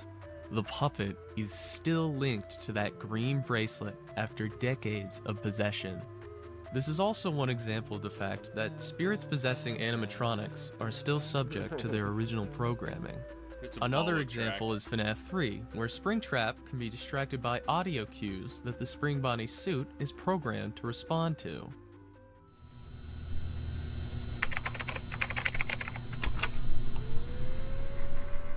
Charlie has always been a unique spirit. She's often characterized as more intelligent and she's the aware vengeful when spirit. compared to the other children. That's true. In FNAF 2, the phone guy says, I'll be honest, I never liked that puppet thing. It's always thinking. like the other toy animatronics, the puppet is equipped with facial recognition software linked to a criminal database and advanced mobility that allows it to roam freely during the day. It is also the only toy who can still recognize the night guard while he's wearing the Freddy mask. Additionally, in FNAF World, the marionette's loading screen says, "Think outside the box." Later, in Ultimate Custom Night, one of the puppet's game over lines is, I recognize you, but I'm not afraid of you. Not anymore. I don't even calling blame you for back my to the death. animatronics' facial recognition capabilities. I More blame tellingly, I she blame all of says, the adults. The others are like animals, but I am very aware. the others likely referring to the MCI, who she is often grouped with. This is not the only line in which she refers to them. She also says, The others are under my protection. which leads me nicely to the next thing about Charlie I'd like to point out, her relationship with the other spirits. That line is not the only time the puppet has been depicted as a sort of protector or caretaker. In Happiest Day, she attempts to set the spirits of the MCI free, or otherwise allow them to live in. I didn't see a lot of people talk about this, or at least not really. But when you look at where it has like the Happiest Day reference in Ticket to Fun, the cake there, it's the same cake that's in Happiest Day. Yeah. Yeah. Mike is Jeremy, and he's a FNAF 3 Protect, so I A had happy memory, or whatever Happiest Day is specifically meant to be. But weirdly enough, Either the way, cake in it's the assumedly logbook is supposed not to be the same positive, cake as seeing the as one the in ending the Happiest player Day. earns after completing Happiest Day in FNAF 3 is the good ending. The puppet also gave life in some way to the other spirits in Give Gifts, Give Life. The Ultimate Guide specifically says, after her death, she helped William Afton's murder Gotta go to victims the Ultimate find Guide. new life and a chance Rely for on least it's men not in 2.0. possessing the other animals. Well, I'm not like relying. I'm mostly just using it for this Yeah. explanation. That is, because I just didn't feel like putting this in my own words. It's a little weird. After her death, she helped William Afton's murder victims find new life and a chance for revenge in possessing the other animatronics. Actually, FNAF movie 2. Okay. Well, she doesn't even interact with the FNAF 1 animatronics in that movie, which we know isn't true. Well, you know, she was there for when they did the Avengers scene. She like, oh my god. Yeah. That's when she gave them life. Yeah, exactly. Actually, the entire time they were not haunted. I hate this book. Animatronics. The exact meaning of both minigames is up in the air, but most interpretations seem I to am not agree going that to try the to puppet is at explain least Happiest Day. attempting I'm not help going to the try to spirits come of up the with an MCI in explanation these for I've Happiest done it Day so many times. in In this the FNAF video. Movie 2 teaser shown at SDCC, a Night Guard character Oh, this says was that the before the puppet movie used to came out. direct the other animatronics Oh. on stage during performances. Though it's not super likely, this That is a botched puppet depiction. Look Look at Big that ass head, head. dude. Looks like Lord Farquaad. Also, why? Wait, really, it does. And why did they give her like a magic wand? It's like she's about to like. It's like a director's wand. Why is Chica like 2 feet tall? Whoa, this is so chop. Like, wait. Also, look at that. That's the unwithered mangle there. Wait, let me look at chat. Avengers assemble. Is it because Oxy's you can't giving read jazz that? hands. I can read. Doc, I need your help. The fast crack is all gone. Why? Oh you yeah, guys- Mangle's missing her tail completely. Does she have a tail? I Wait, guess we don't know if she has a tail. I feel like The that's not Funko figure had one. I guess And Fox and her model from FNAF So World had you're one. telling me Funko writes the law? I mean, Yeah. Funko got a character into FNAF World, so Puppet, I keep looking at this. I just like I'm picturing Puppet like doing a Harry Potter spell, like Avada Kedavra. I honestly, part of me thinks There the are two inclusion other of things. Funtime Foxy, quote unquote, in FNAF World is a reference to Funko. Like Were they doing FNAF stuff back then? they basically, I think they were the ones who created the like unmangled mangle, pretty much. Oh, okay. Yeah. Yeah, wait, out of curiosity, just because. And they're the ones who called it Funtime Foxy When before did Scott you ever two did. start making stuff? Oh no, not you twos, Funko. Oh wait, sorry. Yeah, I think it's because I prefer you twos. I mean, so why? I mean, who doesn't? Let's be honest. After I Security prefer them Master- more if they wait. were $30. They were first published in 2016. When did FNAF World come out? Was it 2016? I guess I can look it up. Yeah. FNAF World release date. January 21st, 2016. 11 days after my birthday. Happy birthday. Unique about Charlie's possession of the puppet. She's one of the only child spirits who is able to possess her animatronic without any kind of outside help. The puppet has one of the only natural possessions in the series. The MCI have to be stuffed inside of their animatronic suits and given life by the puppet before being able to possess them, and the Funtimes had Remnant injected directly into them. True. The puppet is also one of the only animatronics whose outward appearance changes in a significant way I'm just gonna take post-possession. Molten The MCI color as of a its given in these pupils videos. I change don't from care. green to white, but that's I found it. That is such a. Oh my god, dude! I don't. Why did It matches the what's on poster. wiki, man. I don't It know matches the poster perfectly in the movie. Why does Puppet have like a triple chin? The crimson chin. Giga Chan Puppet. She's been mewing. Oh my god.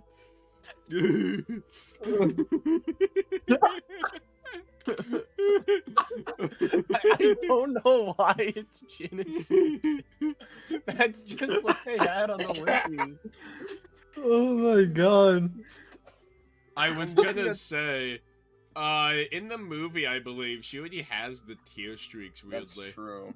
I want to chalk that up just like, oh, they didn't want to do like two separate versions of the puppet just so like one didn't have it and one did. Well, But like, basically everything about the puppet's different in the movie. yeah. So I'm willing to like chalk that up to just like they didn't want to make two separate versions of The puppet was not in a trap door in the ground. I will say it's weird that like, oh, so for example, I think there's two characters off the top of my head that we see like, oh, the animatronic changes after being possessed. The baby with the puppet eyes. and baby. Yeah, but that never happens with any of the other characters. And you said here like, oh, maybe wait, the puppet is the only character that has a natural form of possession in the series, as far as I'm aware. Whereas like all the other characters, there has like something has to be done. But then you have like Circus Baby and Elizabeth. That's not natural possession. I think that wouldn't count, right? Yeah. Yeah. It kind of it, because like it's not like there isn't someone like there isn't like a third party like making it happen. I guess I don't know. It's not unique. It's weird. Black eyes with glowing white pupils have been used to show that something is possessed throughout the series. Actually, all the more the children significant had and black unusual eyes and change white is that pupils. streams of tears appear on its mask, resembling the common way children's spirits are depicted in the games. I can't imagine they were an intentional design choice on the part of Fazbear Entertainment, especially as an addition. My theory is that the Puppet Animatronics AI is an iteration of the Mimic program. Specifically, I think it's derived from F10N4, or M1, and may even incorporate elements of her personality, which had an influence on the puppet's almost motherly view towards the other spirits. Of course, they aren't one-to-one. Who knows what else Henry might have trained the puppet on? Perhaps Henry even trained the puppet partially on his own personality, especially his devotion to Charlie. It makes sense trained to that have while a creating a Mila power. robot to protect his daughter, he might find it fitting to imbue it with the personality of her own father. We see how dedicated the puppet was to Charlie, crawling through the rain while short-circuiting just to get to her, just to hold her one last time, Very and shield Giga her Chad. body from the cold rain. The puppet saw Charlie as his child.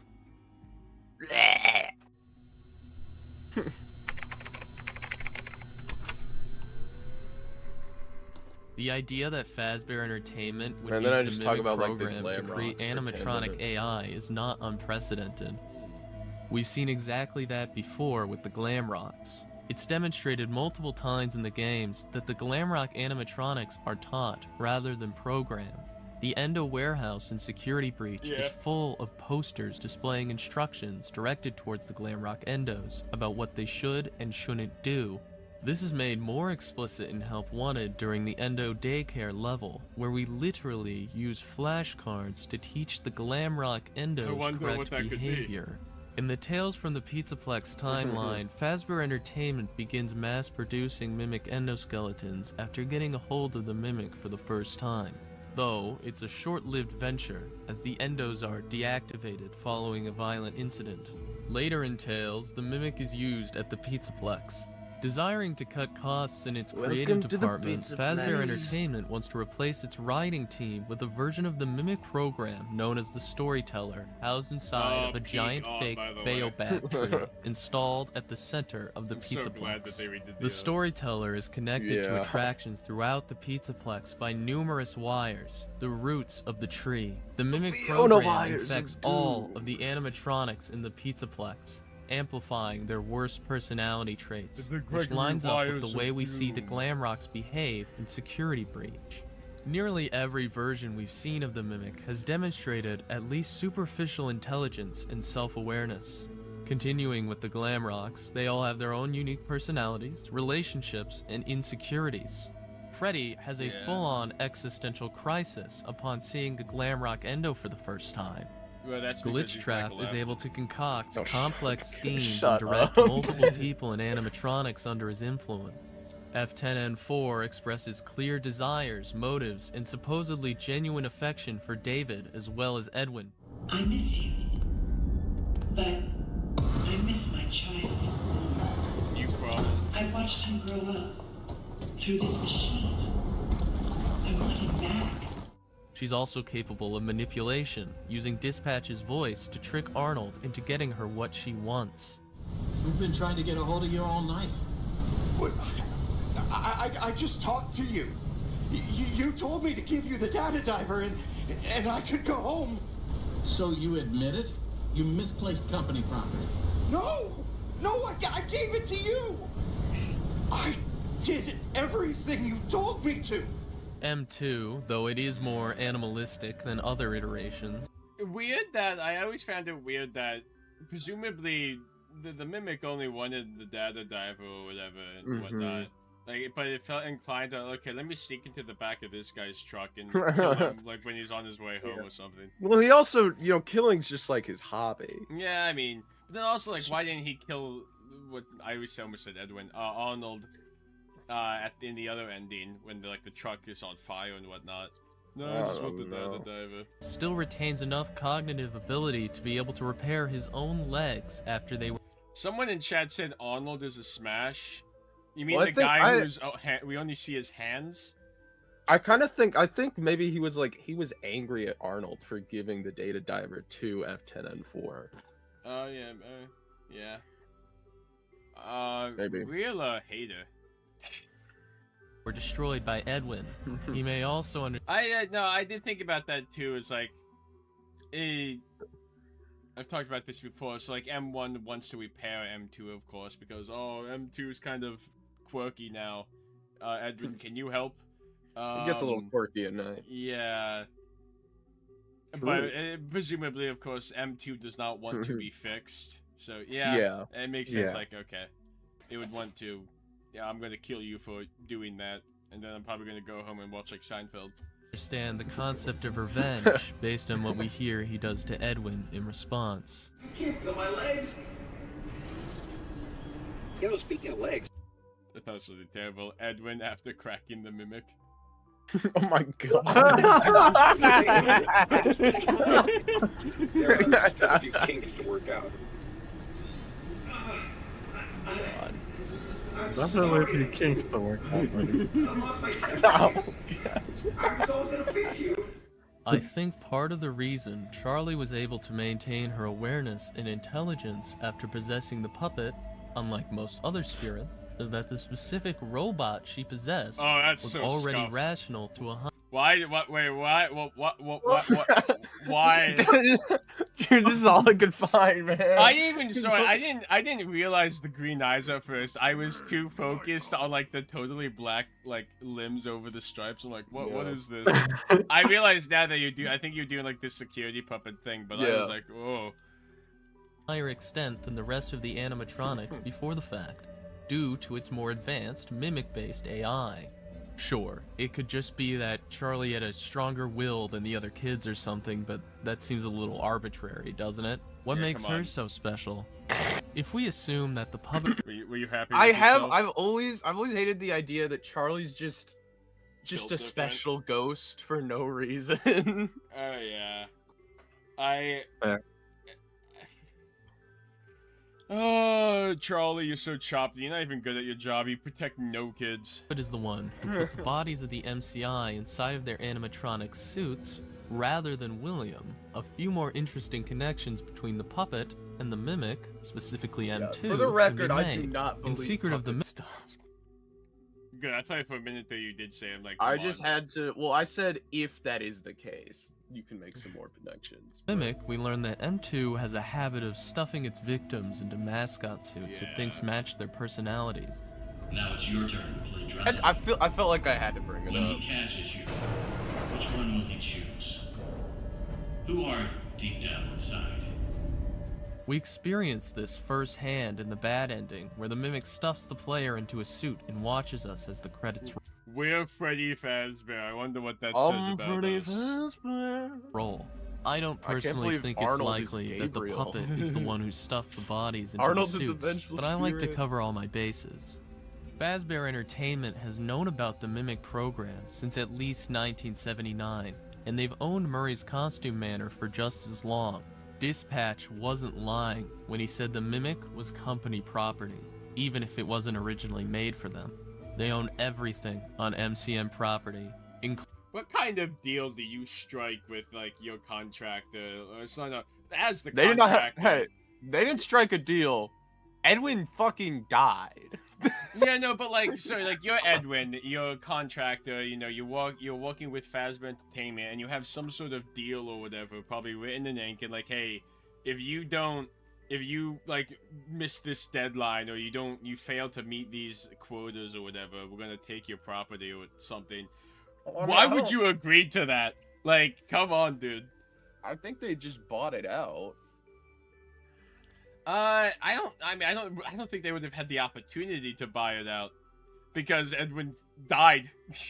Well, yeah, Edwin's dead. He fired all of his employees. There's no one like. The company's kind of just up for grabs. I don't know. Yeah, I know. I mean, like, like the ground, like the property itself would be up for grabs. It's just like, I mean, like, what did like they like even... prop? They eventually they propped Edwin's dead body up. They had they put the pen in his hand, signed the paper. Well, and even if William Afton, like, if he was like a shareholder in MCM, like it could have just like gone to him by default if he had the highest ownership. Yeah. I get the feeling from Afton's one log, like the land somehow fell to them at some point. Yeah. including every costume, every animatronic, every puppet, M1, M2, the Mimic schematics, which, out of all the things they now own, Fazbear seems very eager to acquire in Secret of the Mimic. Arnold was not the first person they sent to acquire the Mimic program. But you're just like the others. The other technicians, the workers. They didn't listen, and it caught them all. The number of dead Fazbear technicians the player is able to find around the map even have Team 12 written on the sleeves of their uniforms, implying Fazbear has already sent as many as 12 entire teams of employees in before him who all got killed by the Mimic. They knowingly sent Arnold into a death trap. After all that effort, I find it highly unlikely that after Fazbear does somehow manage to lock M2 down in the basement and get their hands on the Mimic program, they just forgot about it and didn't end up using it for anything in the 50-odd years between then and Security Breach. There's just no way neither Henry nor William, two brilliant inventors with access to the Mimic program, wouldn't decide to incorporate such a revolutionary AI into any of their creations. I think Henry did when he created the puppet, an advanced AI robot he made to babysit the child who was too preoccupied with his work to watch himself. A child who died because nobody was really there for them, whose father blames himself for what happened. I'm sorry that on that day, the day you were shut out and left to die, no one was there to lift you up into their arms. I couldn't save you then, so let me save you now. Time wasted? I should have been having fun with him, playing games and teaching him how to make things. But I didn't. You. I let a machine raise my kid. You're not real. What was I thinking? Henry didn't learn from Edwin's mistakes. Never heard that one. And so, history was bound to repeat itself. All that being said, I don't think the puppet is the only character we've been familiar there's a with teaser for for a my long time. second video. It might have been a variant of the Mimic all along. It's gonna be the whole puppet, like the not puppet. The Fun Times have the Mimic program. Hell yeah, it is. Okay. That I will. I mean, I think I agree with most of the things here. I definitely think in some form Jackie is like a proto puppet, and that I really hope they do like a DLC for Sodom, and I feel like they are, and I feel like if they do a thing for Sodom, They do? They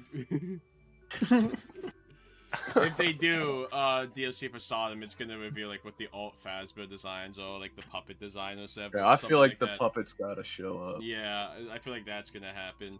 Also, I feel like I literally when you said like, oh, then like William and Henry using the Mimic AI or whatever for something in their creations, the puppet for Henry, and then the Fun Times for William Afton.